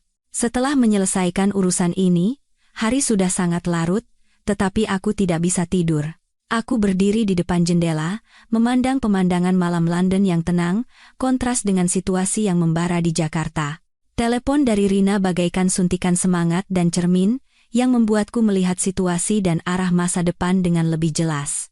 Aku tidak berjuang sendirian, aku punya pengacara yang kompeten dan bertanggung jawab, punya sahabat yang siap membantu, punya karier yang stabil. Lalu Budi, apa yang dia punya? Ibu yang ditahan, perusahaan yang diambang kebangkrutan, dan utang yang menumpuk. Pertarungan ini, sejak saat dia berencana merebut apartemenku, hasilnya sudah ditentukan. Aku mengambil ponsel, mencari kontak yang kusimpan dengan nama Detektif K. Sudah waktunya untuk menggali lebih dalam. Budi dan model itu, serta perusahaan Dream Media. Berapa banyak rahasia yang mereka simpan? Aku menekan tombol panggil. Suaraku dingin. Pak K, ada situasi baru? Tolong periksa detail transfer dana antara Gria Tekno dan Dream Media secara menyeluruh. Dan juga riwayat lengkap model itu serta pergerakan terbarunya. Biaya bukan masalah. Saya butuh hasil yang cepat dan detail. Setelah menutup telepon, sudut bibirku terangkat membentuk senyum dingin. Budi, kamu ingin bermain perang sosial, ingin melempar lumpur padaku, kan? Baiklah, akan kutunjukkan padamu apa artinya serangan pendahuluan yang sesungguhnya. Tindakan Rina luar biasa cepat. Hanya dalam beberapa hari, arah angin di lingkaran sosial yang tampak tenang namun sebenarnya selalu bergejolak mulai menunjukkan perubahan halus. Awalnya, di grup obrolan para sosialita yang gemar bergosip, seseorang mulai berkata, dengar-dengar soal rumahnya Budi, kok kayaknya ceritanya nggak begitu ya? Iya, aku juga dengar, katanya apartemen itu milik Kartika sebelum menikah, sertifikatnya juga atas nama dia sendiri. Perusahaan Budi, katanya mau bangkrut ya? Dengar-dengar utangnya banyak, lagi cari jalan keluar. Percakapan ini awalnya hanya percikan kecil, tetapi tak lama kemudian menyebar seperti minyak di wajan panas.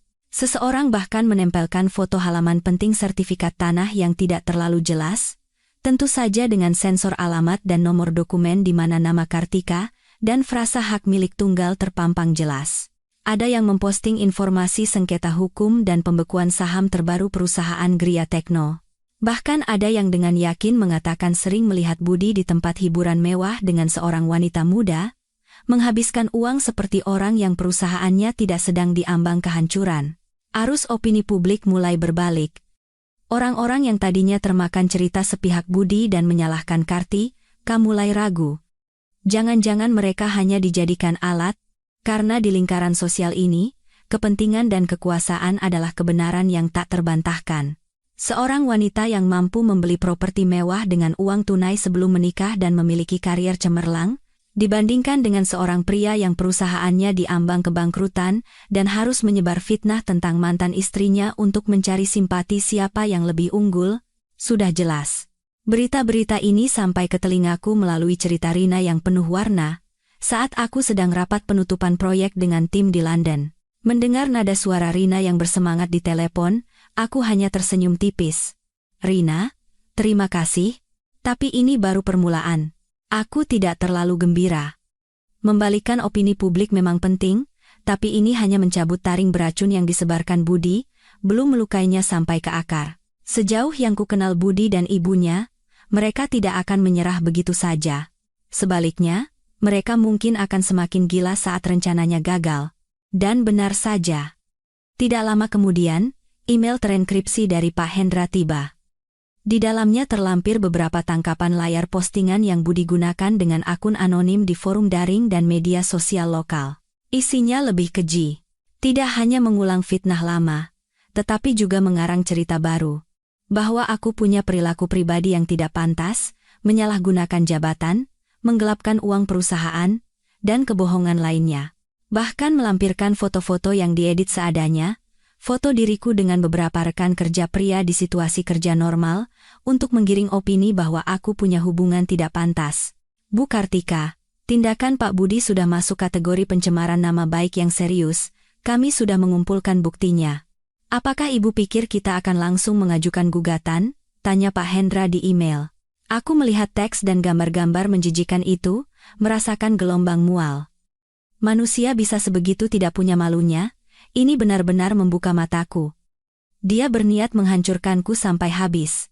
Aku memaksa diri untuk tenang dan membalas. Siapkan gugatannya, Pak.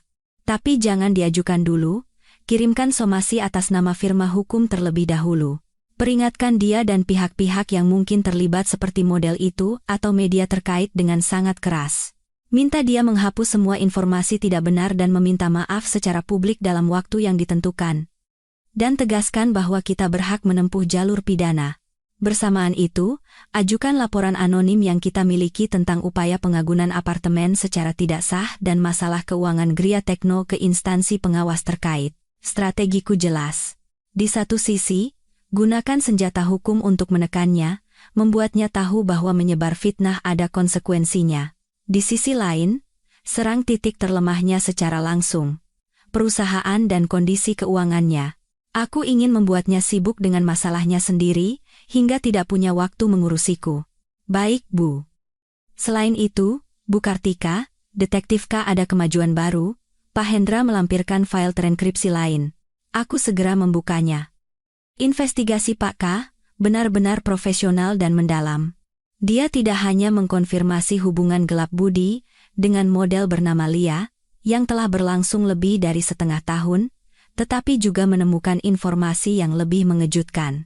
Perusahaan cangkang Dream Media, meskipun direkturnya hanya boneka, pengendali sebenarnya kemungkinan besar adalah Budi sendiri. Selama setengah tahun terakhir, Gria Tekno telah mentransfer lebih dari 5 miliar rupiah ke Dream Media dengan berbagai nama, seperti biaya iklan atau kerja sama proyek. Dan uang ini sebagian besar mengalir ke rekening pribadi Lia atau digunakan Budi untuk gaya hidup mewahnya membeli jam tangan mahal, tas bermerek, dan lain-lain. Yang lebih ironis, Pak K berhasil mendapatkan serangkaian foto Budi dan Lia sedang makan di restoran mewah di dekat apartemenku yang baru saja dijual. Pose mereka sangat mesra. Waktu pengambilan foto, tidak lama setelah aku berangkat kerja. Dia berencana menjual apartemenku untuk menutupi kebocoran keuangannya sendiri dan menggunakan uang perusahaan untuk membiayai selingkuhannya, berjalan angku di dekat rumah yang pernah kurawat dengan sepenuh hati. Kemarahan bagai lahar mendidih di dadaku, nyaris menembus bendungan nalar, pengkhianatan, penipuan, rencana jahat. Penghinaan pria ini telah menunjukkan sisi paling menjijikkan dari seorang manusia. Aku mengepalkan tangan begitu erat hingga kuku menancap di telapak tangan. Rasa sakit itu membantuku tetap waras. Jangan gegabah, Kartika. Sekarang bukan waktunya membuka semua kartu truf. Bukti-bukti ini akan menjadi senjata paling mematikan dalam gugatan cerai. Aku akan menggunakannya di saat paling krusial untuk menghabisinya. Aku menarik napas dalam-dalam beberapa kali untuk menenangkan darah yang mendidih dan membalas Pak Hendra. Bukti sudah saya terima. Sangat penting. Mohon simpan baik-baik. Kirimkan surat gugatan cerai pada Budi secara resmi. Lampirkan beberapa petunjuk masalah keuangan yang kita miliki sebagai peringatan untuk melihat reaksinya. Aku ingin dia tahu, yang kumiliki jauh lebih banyak dari sekadar fitnah yang dia sebarkan, urat nadinya sudah ada di tanganku. Setelah menyelesaikan semua ini, aku merasa lelah, tetapi pekerjaan tidak membiarkanku berhenti. Proyek di London memasuki tahap implementasi, banyak detail yang harus diurus. Aku harus sangat fokus. Tapi saat kupikir cara kotor Budi hanya terbatas pada fitnah di dunia maya, tombak yang lebih tajam menusuk dalam diam. Sore itu, aku akan mengikuti rapat video dengan tim teknis dari pihak Inggris. Telepon berdering. Panggilan dari Pak Surya, Direktur SDM Nusantara Inovasi di kantor pusat Jakarta. Suara Pak Surya terdengar serius dan sedikit canggung. Bu Kartika, di London semuanya lancar, kan? Lancar, Pak Surya. Proyek sudah tanda tangan, sedang dalam tahap implementasi. Dalam hati, aku mulai merasa tidak enak. Baguslah. Baguslah. Pak Surya berhenti sejenak, suaranya semakin hati-hati. Begini, Bu Kartika, perusahaan baru saja menerima surat pengaduan anonim mengenai Anda secara pribadi. Jantungku berdebar kencang. Surat pengaduan? Isinya tentang apa, Pak? Utamanya tentang perilaku pribadi Anda. Dan ada juga yang menyebutkan bahwa selama di London, Anda menggunakan anggaran proyek secara boros, dan hal-hal semacam itu. Suara Pak Surya terdengar diplomatis, tetapi maknanya jelas. Tentu saja perusahaan percaya pada Anda dan kemampuan Anda. Tapi Ibu tahu, situasinya saat ini cukup sensitif. Dewan direksi juga ada yang menaruh perhatian pada masalah ini. Jadi, sesuai prosedur, kami mungkin harus meminta kerjasama Ibu untuk memberikan klarifikasi awal. Perilaku pribadi. Boros. Aku nyaris tertawa. Tangan Budi sudah sampai ke perusahaanku. Dia ingin menggunakan cara rendahan ini untuk menghancurkan karierku. Aku menekan amarah, berusaha menjaga suaraku tetap tenang. Pak Surya, saya memahami prosedur perusahaan. Tuduhan-tuduhan ini adalah kebohongan yang berniat jahat. Saya berani menjamin dengan kehormatan dan reputasi profesional saya bahwa semua tindakan dan penggunaan anggaran saya di London sesuai dengan peraturan perusahaan dan dapat diaudit. Soal perilaku pribadi yang dituduhkan, itu lebih tidak masuk akal lagi. Saya sudah menugaskan pengacara untuk menuntut penyebar fitnah tersebut. Aku berhenti sejenak, menekankan suaraku. Pak Surya, Kartika sudah bekerja di Nusantara Inovasi selama bertahun-tahun. Kinerja dan kemampuan saya sudah terbukti.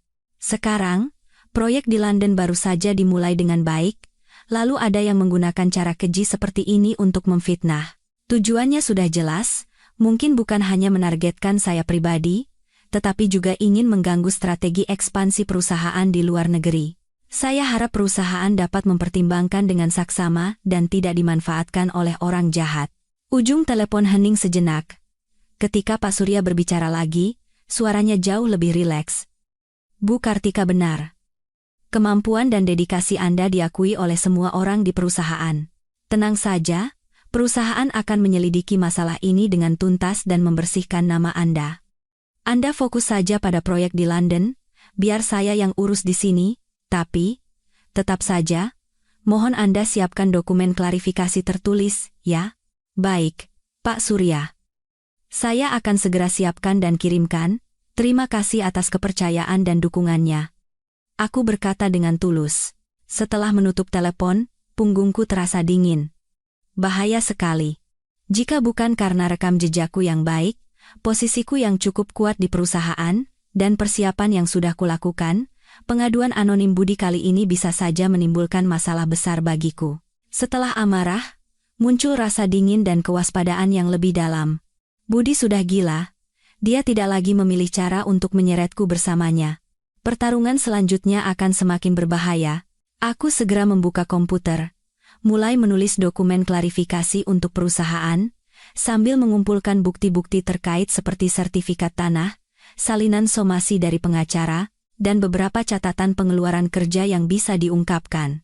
Aku harus menggunakan fakta yang tak terbantahkan untuk menghancurkan tuduhannya. Setelah menulis dan mengirimkan dokumen itu ke Pak Surya, aku bersandar di kursi dengan lemas. Sinar matahari menembus jendela, tapi tidak terasa hangat sedikit pun. Budi, kau benar-benar kejam. Tapi kau pikir dengan cara ini kau bisa menjatuhkanku? Kau salah besar. Ini justru akan membuatku semakin bertekad untuk menyeretmu dan semua rahasia kotormu ke neraka yang takkan pernah bisa kau tinggalkan. Aku mengambil ponsel, menelepon Pak K, suaraku dingin seperti es. Pak K, tolong periksa, belakangan ini Budi menghubungi media atau agensi PR mana saja. Dan juga, Lia itu, berikan dia sejumlah uang dan buat dia buka mulut. Saya butuh semua detailnya, secepat mungkin. Telepon dari Pak Surya bagaikan jarum dingin yang menusuk ketenangan yang susah payah kujaga. Kegilaan Budi telah melampaui imajinasiku. Dia berani melemparkan lumpur pada reputasi profesionalku, mencoba menggoyahkan fondasiku di Nusantara Inovasi.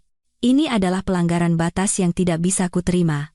Kemarahan bagai lahar mendidih di pembuluh darahku, tetapi aku memaksanya berubah menjadi nalar yang lebih dingin. Panik dan mundur adalah emosi orang lemah, dan aku, Kartika Sari, tidak pernah lemah.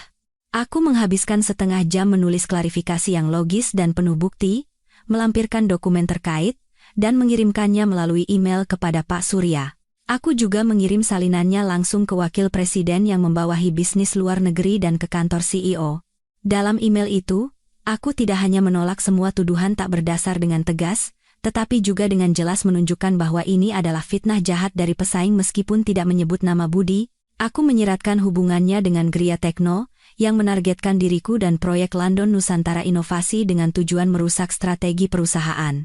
Aku meminta perusahaan untuk menyelidiki sumber surat pengaduan itu secara tuntas, dan menegaskan hakku untuk menempuh jalur hukum terhadap semua pihak yang mencemarkan nama baikku.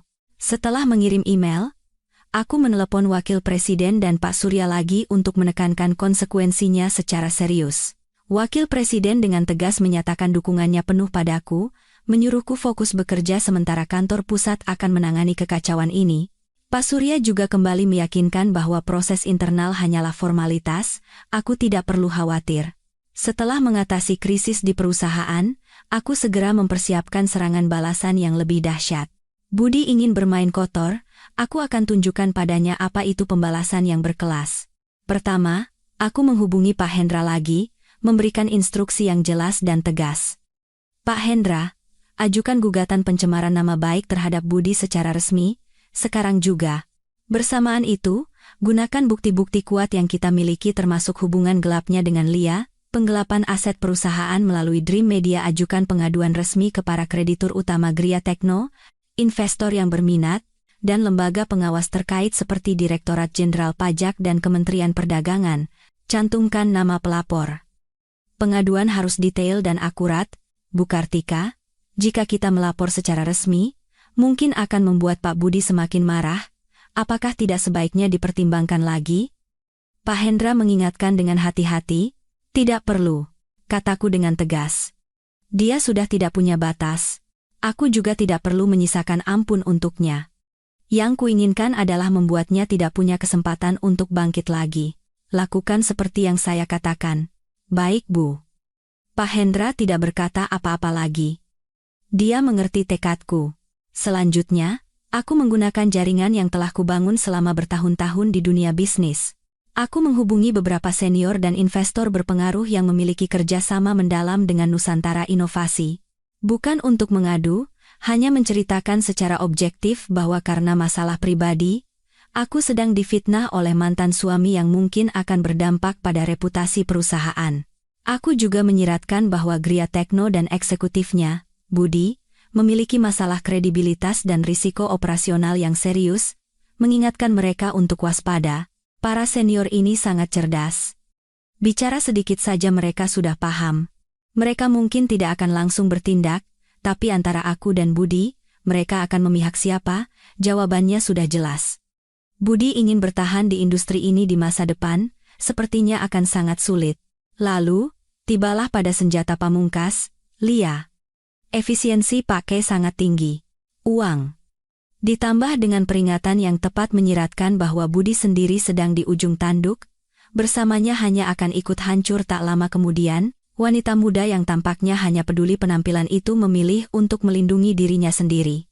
Dia memberikan sebuah file rekaman suara, menceritakan detail bagaimana ia mengenal Budi, bagaimana Budi menggunakan uang Gria Tekno untuk menghujaninya dengan kemewahan, bahkan bagaimana saat mabuk Budi mengeluh tentang diriku yang kaku dan tidak mau membantunya, serta pernah menyinggung keinginannya untuk menggunakan apartemenku sebagai modal kerja.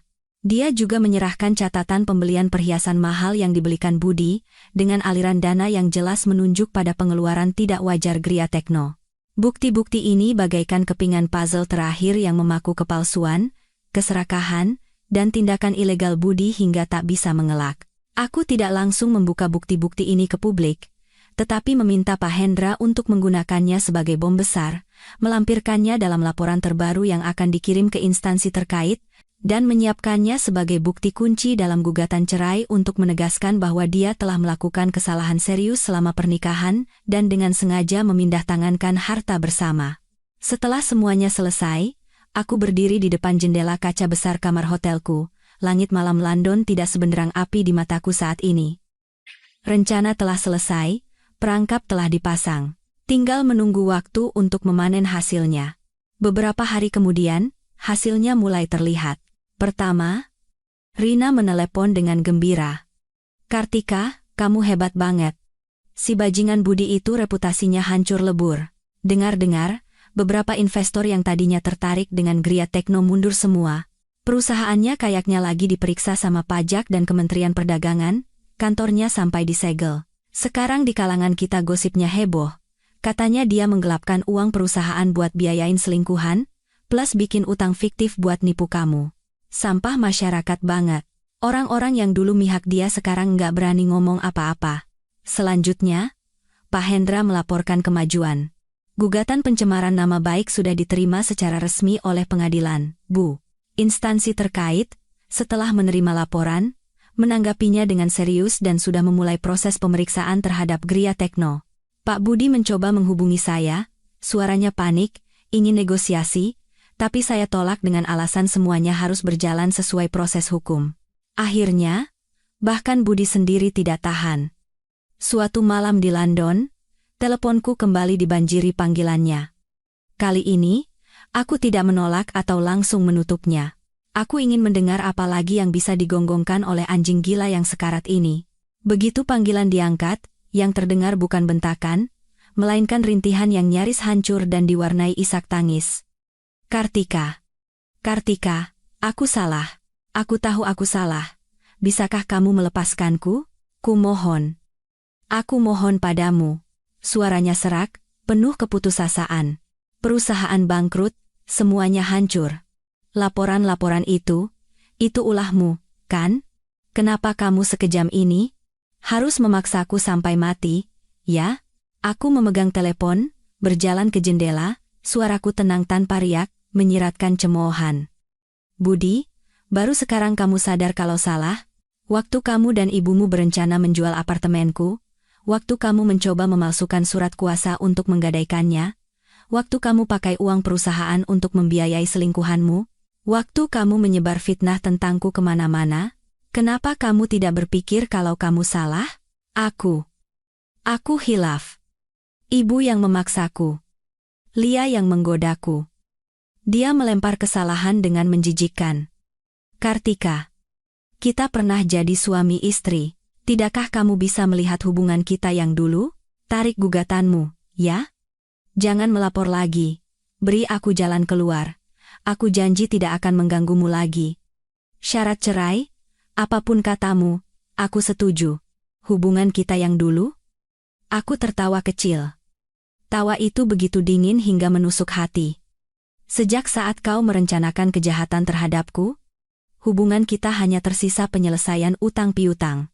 Budi, jalan keluar itu dibangun sendiri, bukan diberikan oleh orang lain. Kamu sampai di titik ini karena perbuatanmu sendiri. Kartika, apa kamu harus sekejam ini? Suaranya melengking lagi, diwarnai kegilaan orang yang terpojok.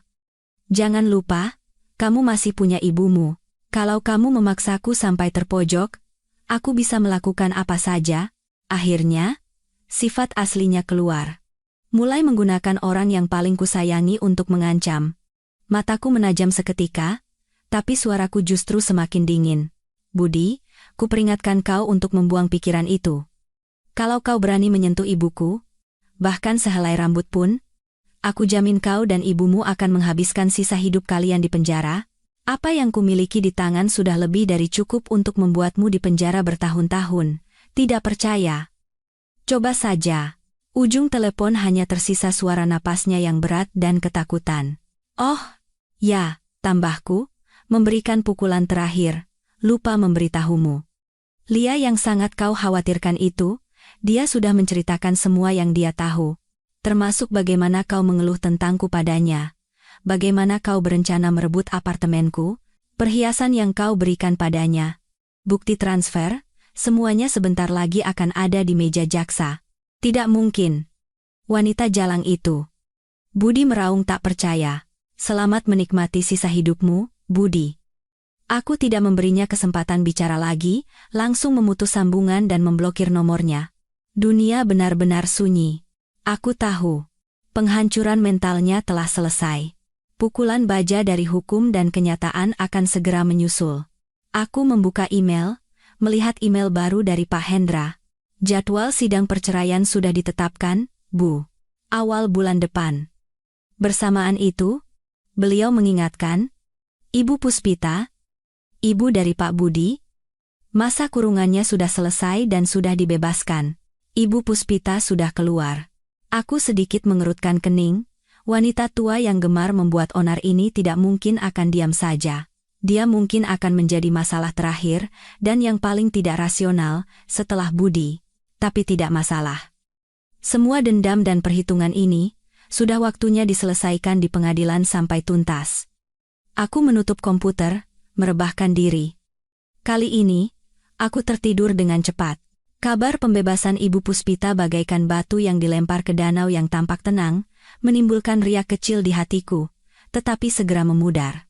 Apa yang bisa dilakukan seorang wanita tua yang hanya bisa berteriak-teriak saat dihadapkan pada fakta hukum dan perbedaan kekuatan yang mutlak?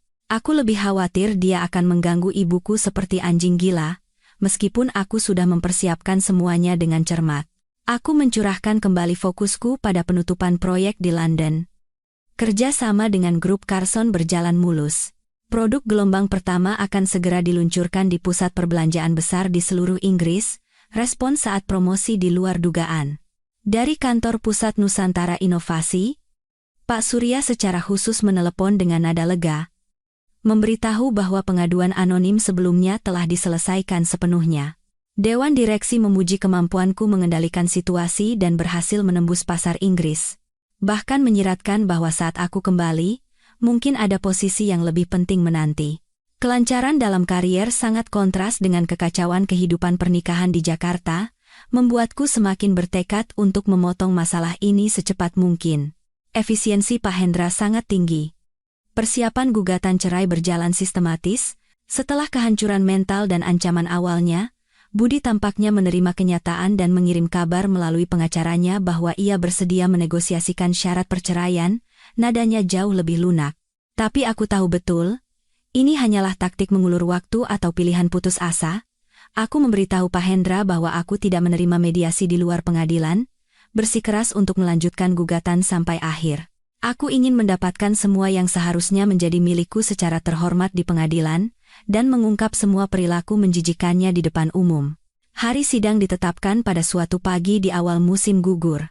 Aku terbang dari London kembali ke Jakarta sehari sebelumnya, saat pesawat mendarat dan aku menyalakan ponsel, yang membanjir bukan pesan teror dari Budi, melainkan sambutan hangat dari Rina dan konfirmasi persiapan akhir sidang yang dingin dari Pak Hendra. Dukungan ini menghangatkan hatiku. Aku tidak kembali ke apartemen itu. Ia sudah berganti pemilik dan bukan lagi rumahku. Aku menginap di sebuah hotel mewah di pusat kota dengan keamanan ketat. Pak Hendra dan asistennya sudah menungguku di sana. Ruangan itu penuh dengan tumpukan dokumen dan bukti. Bu Kartika, pembelaan terakhir dari pihak Pak Budi masih mencoba menolak sebagian besar tuduhan, bersikeras bahwa apartemen adalah harta Gonogini, dan menggugat balik bahwa ibu telah dengan sengaja memindahtangankan aset, yaitu uang hasil penjualan apartemen. Bersamaan itu, mereka mungkin akan mencoba memainkan sentimen di pengadilan, menekankan bahwa ibu telah lama mengabaikan keluarga hingga hubungan suami istri retak. Pak Hendra menunjuk poin-poin penting dalam dokumen, menganalisis strategi yang mungkin digunakan lawan. Aku membaca pembelaan yang lemah itu dengan cepat, sudut bibirku terangkat membentuk senyum sinis. Sentimen? Budi masih punya muka untuk bicara soal perasaan? Soal penggelapan aset, itu benar-benar konyol. Tidak perlu khawatir, Pak Hendra. Aku meletakkan dokumen itu, mataku tajam. Fakta dan hukum ada di pihak kita. Semakin mereka mencoba mengelak, semakin memalukan kekalahan mereka nanti. Lanjutkan sesuai rencana kita. Hari sidang, aku mengenakan setelan rok berwarna gelap yang dijahit rapi, riasan tipis, dengan sikap tenang dan tegas, aku berjalan memasuki ruang sidang yang sakral bersama Pak Hendra dan timnya. Para wartawan ditahan di luar oleh petugas, tetapi kilatan blitz masih sesekali menembus celah pintu. Kasus perceraian yang melibatkan aset besar dan drama ini menarik cukup banyak perhatian media. Budi dan pengacaranya sudah duduk di sisi tergugat. Tidak bertemu beberapa bulan, dia tampak sangat kurus, kantung matanya hitam, janggutnya tidak terawat. Wibawa masa lalunya lenyap tak berbekas. Tatapannya padaku penuh emosi yang kompleks. Dendam, takut, dan mungkin sedikit kenangan yang bahkan dia sendiri tidak mau akui. Tapi aku sudah tidak peduli. Ibu Puspita juga hadir, duduk di barisan depan penonton. Mengenakan setelan sutra ungu manggis yang sama, yang sepertinya tidak pernah ganti. Rambutnya disanggul rapi, tetapi wajahnya pucat pasi, matanya seperti pisau beracun yang menatapku tajam. Jika tatapan bisa membunuh, aku pasti sudah berlubang. Aku tidak menghiraukannya. Saat hakim memasuki ruangan, sidang pun dimulai. Proses berjalan sesuai prosedur. Pengacara kedua belah pihak menyampaikan argumen, mengajukan bukti, dan memeriksa saksi. Pak Hendra, dengan argumen logis dan kata-kata tajam, mempresentasikan bukti-bukti yang telah kami siapkan satu persatu. Sertifikat tanah, catatan transfer pembelian apartemen yang jelas menunjukkan dibayar dari rekening pribadiku sebelum menikah.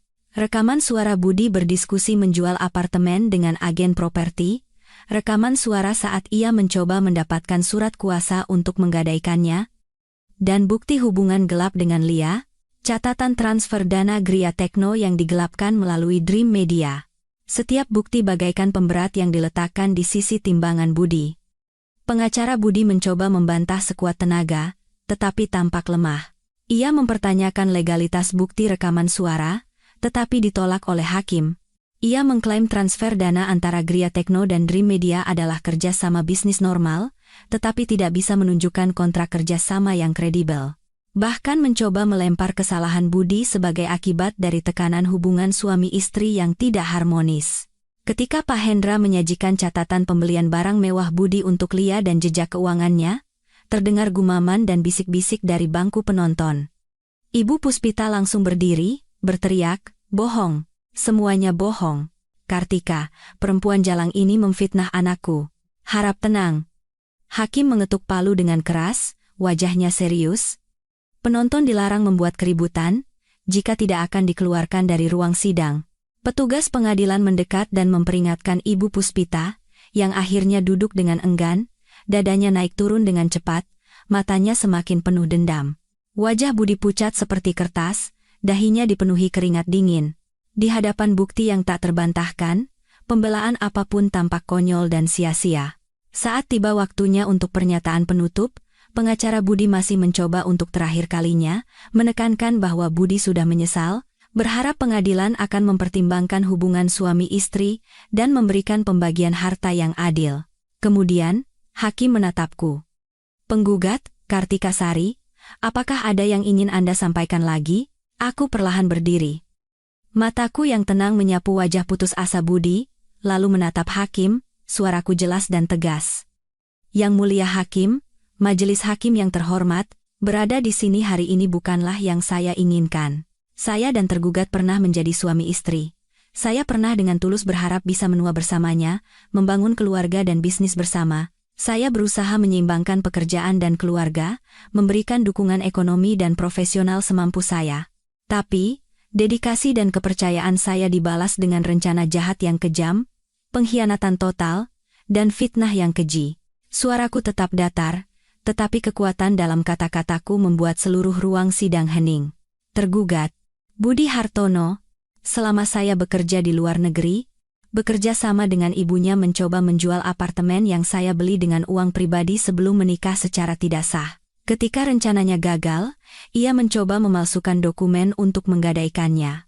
Pada saat yang sama, ia menggunakan uang perusahaan untuk membiayai pihak ketiga, hidup mewah. Ketika perbuatannya terungkap, demi mencapai tujuannya, ia tidak ragu mengarang kebohongan, mencemarkan nama baik saya, bahkan mengganggu keluarga dan tempat kerja saya. Setiap kalimat yang kuucapkan, kepala Budi semakin tertunduk. Hukum adalah benteng terakhir untuk menjaga keadilan sosial, Aku menekankan suaraku. Hari ini, saya berdiri di sini bukan hanya untuk mengakhiri pernikahan yang sudah mati ini, bukan hanya untuk mempertahankan hak-hak saya yang sah, tetapi juga untuk membela martabat hukum dan moralitas. Agar orang-orang yang berniat jahat, yang menginjak-injak hukum dan kesetiaan dalam pernikahan mereka, harus menanggung akibatnya. Saya bersikeras pada gugatan saya. Akhiri pernikahan ini, tegaskan bahwa harta bawaan dan aset pribadi saya setelah menikah adalah milik saya sepenuhnya, dan minta dilakukan pemeriksaan dan pembagian harta gonogini yang telah dengan sengaja dipindah tangankan dan disembunyikan oleh tergugat secara menyeluruh. Saya percaya, pengadilan akan memberikan putusan yang adil. Selesai bicara, aku sedikit membungkuk dan duduk kembali. Ruang sidang sunyi senyap. Bahkan hakim yang menatapku menunjukkan ekspresi yang lebih serius. Pengacara Budi membuka mulut seolah ingin membantah, tetapi akhirnya tidak berkata apa-apa. Hakim mengumumkan skors untuk musyawarah majelis hakim. Waktu menunggu putusan tidak lama, tetapi setiap menit terasa begitu panjang. Budi merosot di kursinya, pucat pasi. Ibu Puspita gelisah di bangku penonton, matanya kosong. Akhirnya, majelis hakim kembali, semua orang berdiri, kami pun ikut berdiri. Hakim mulai membacakan putusan. Setelah pasal-pasal hukum yang panjang, tibalah pada inti putusan. 1. Mengabulkan gugatan penggugat, Kartika Sari, dan tergugat, Budi Hartono, untuk bercerai. 2. Menyatakan bahwa unit apartemen disebutkan nomornya, dan aset terkait adalah harta bawaan sebelum menikah milik penggugat, Kartika Sari. Uang hasil penjualannya adalah milik penggugat sepenuhnya. 3. Saham perusahaan Gria Tekno atas nama tergugat, Budi Hartono, hasil investasi, dan simpanan bank yang diperoleh selama pernikahan, adalah harta gonogini, dan dibagi sesuai hukum. Mengingat tergugat terbukti bersalah melakukan perselingkuhan, memindah tangankan, dan menyembunyikan harta bersama dengan niat buruk, pengadilan mengabulkan permohonan penggugat, untuk memberikan bagian yang lebih kecil kepada tergugat dari yang seharusnya. 4. Menyatakan tindakan pencemaran nama baik oleh tergugat, Budi Hartono, terhadap penggugat, Kartika Sari, terbukti bersalah. Memerintahkan tergugat untuk menghentikan tindakan tersebut, menghapus informasi tidak benar yang terkait, dan meminta maaf secara publik melalui surat kabar lokal dan platform daring, serta membayar ganti rugi moral, dan biaya perkara yang wajar kepada penggugat, sebesar disebutkan jumlahnya. Suara hakim jelas dan berwibawa. Setiap kalimat yang dibacakan bagaikan palu godam yang menghantam Budi dan ibunya. Menang. Tanpa keraguan. Aku mendengarkan dalam diam. Di hatiku, tidak ada kegembiraan, hanya ketenangan karena semuanya telah berakhir, dan sedikit kesedihan untuk 5 tahun yang terbuang sia-sia, dan untuk pria yang pernah kukenal namun kini tak lagi kukenali. Setelah putusan dibacakan, hakim mengetuk palu, menutup sidang. Budi seolah kehilangan tulangnya, merosot lemas di kursi. Ibu Puspita menjerit histeris, berlari ke arahku. Kartika, dasar perempuan sialan, kau hancurkan anakku, aku akan bunuh kau. Sebelum sempat mendekat, ia sudah ditahan oleh petugas pengadilan yang sigap. Aku tidak meliriknya sedikit pun, hanya mengangguk pada Pak Hendra, lalu berbalik dan berjalan tegap keluar dari ruang sidang, meninggalkan jerit tangis histeris Ibu Puspita dan keheningan putus asa Budi di belakang. Di luar, matahari bersinar cerah. Aku tahu, perang antara aku dan Budi telah berakhir dengan putusan ini, tetapi masih ada sisa-sisa yang harus diselesaikan. Wanita bernama Lia, dan konsekuensi hukum lain yang mungkin akan dihadapi Budi. Putusan pengadilan bagaikan proklamasi akhir yang mengakhiri perang sengit yang telah berlangsung berbulan-bulan antara aku dan Budi. Saat melangkah keluar dari gedung pengadilan, sinar matahari musim gugur yang hangat menyinari tubuhku, mengusir bayang-bayang kelam yang telah lama menghantui. Tidak ada kegembiraan seperti yang kubayangkan, hanya perasaan lega setelah melepaskan beban berat dan ketenangan seperti terlahir kembali. Rina sudah menunggu di depan. Melihatku, ia langsung berlari dan memelukku erat, matanya berkaca-kaca. Selamat, Tika. Akhirnya selesai juga. Si bajingan itu dan ibunya yang kejam dapat karmanya. Aku membalas pelukannya, menepuk punggungnya pelan.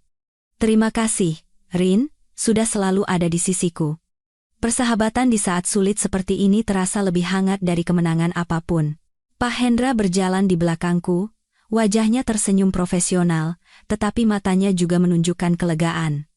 Bu Kartika, hasil putusannya lebih baik dari yang kita harapkan.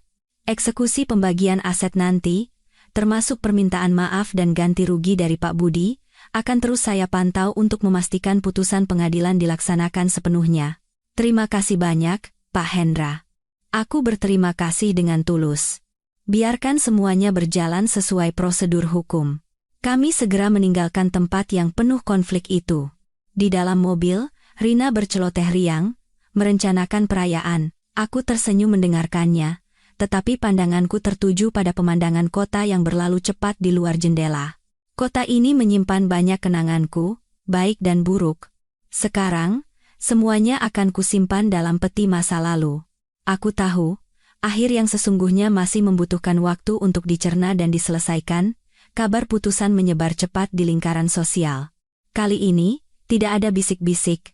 Orang-orang yang pernah termakan fitnah Budi atau hanya menonton dari pinggir, kini mengirim pesan atau menelepon untuk mengucapkan selamat, dengan nada seolah sudah tahu dari dulu kalau dia bukan orang baik. Aku membalas dengan sopan, tetapi menjaga jarak. Setelah kejadian ini, aku semakin memahami realitas dunia. Beberapa teman sejati sudah lebih dari cukup.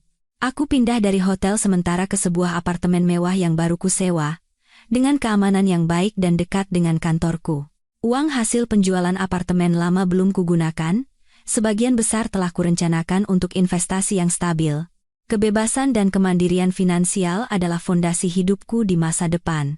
Di Nusantara Inovasi, seperti yang disiratkan Pak Surya, tak lama setelah aku kembali, aku secara resmi diangkat menjadi Wakil Presiden Direktur, dengan tanggung jawab utama pada ekspansi pasar luar negeri dan investasi strategis, posisi lebih tinggi, tanggung jawab lebih besar, tetapi juga memberiku panggung yang lebih luas. Aku mencurahkan sebagian besar energiku pada pekerjaan, menggunakan kesuksesan karier untuk mengisi kekosongan emosional. Kabar tentang Budi sesudahnya tidak lagi kuperhatikan, tetapi beberapa berita tetap sampai ke telingaku. Perusahaan Gria Tekno, setelah dihantam dari berbagai sisi, mengalami gagal bayar. Pelanggan utama Hengkang, pemeriksaan dari otoritas pajak dan perdagangan mengkonfirmasi pelanggaran-pelanggarannya. Ditambah dengan reputasi pribadinya yang hancur, akhirnya perusahaan itu dinyatakan pailit, perusahaan cangkang Dream Media pun lenyap begitu saja. Budi mencoba untuk memulai lagi, tetapi di lingkaran bisnis ini, kredibilitasnya sudah nol. Tidak ada yang berani bekerja sama dengannya. Kudengar ia pindah ke sebuah kota kecil, hidup dari sisa-sisa penjualan aset terakhirnya. Bagaimana keadaannya? Aku tidak lagi peduli. Adapun Ibu Puspita, setelah putusan, ia beberapa kali mencoba membuat onar di kantorku, tetapi selalu dihalangi oleh petugas keamanan. Ia pernah mengintai di sekitar kompleks perumahan ibuku, tetapi berkat persiapan Pak Hendra dan manajemen keamanan yang ketat, ia bahkan tidak bisa melewati gerbang.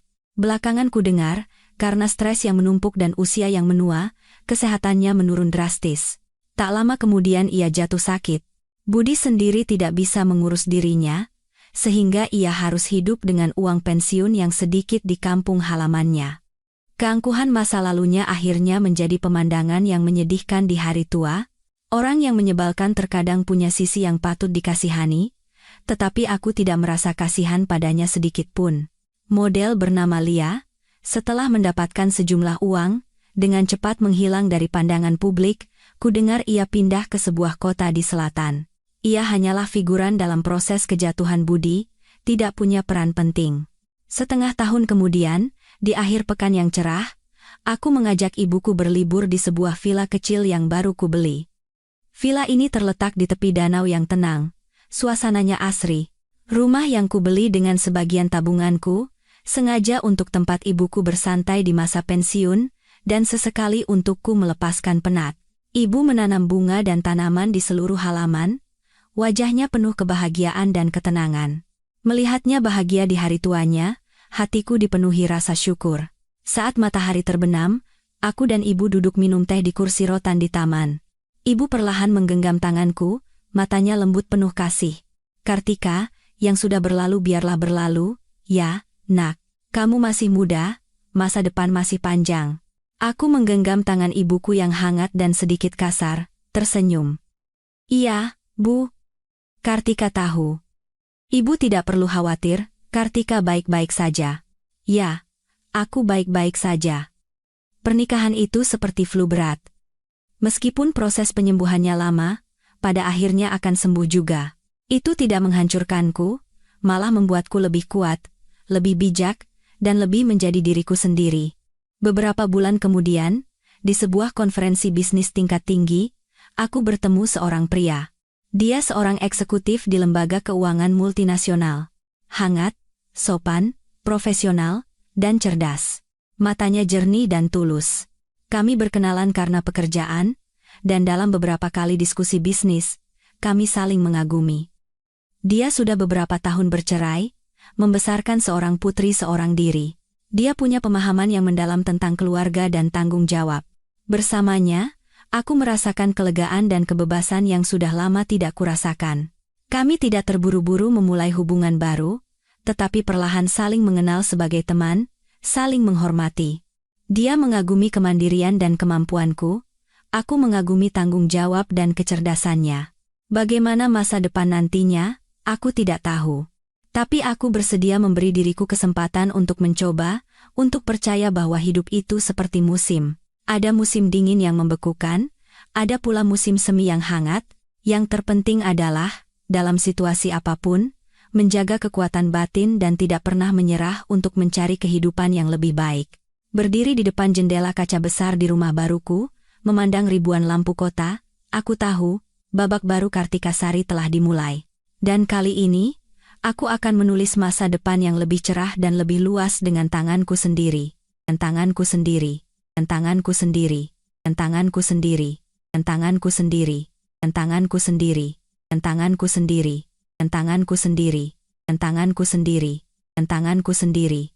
Tanganku sendiri. Tanganku sendiri. Tanganku sendiri. Tanganku sendiri. Tanganku sendiri. Tanganku sendiri. Tanganku sendiri. Tanganku sendiri. Tanganku sendiri, tanganku sendiri, tanganku sendiri, tanganku sendiri, tanganku sendiri, tanganku sendiri, tanganku sendiri, tanganku sendiri, tanganku sendiri, tanganku sendiri, tanganku sendiri,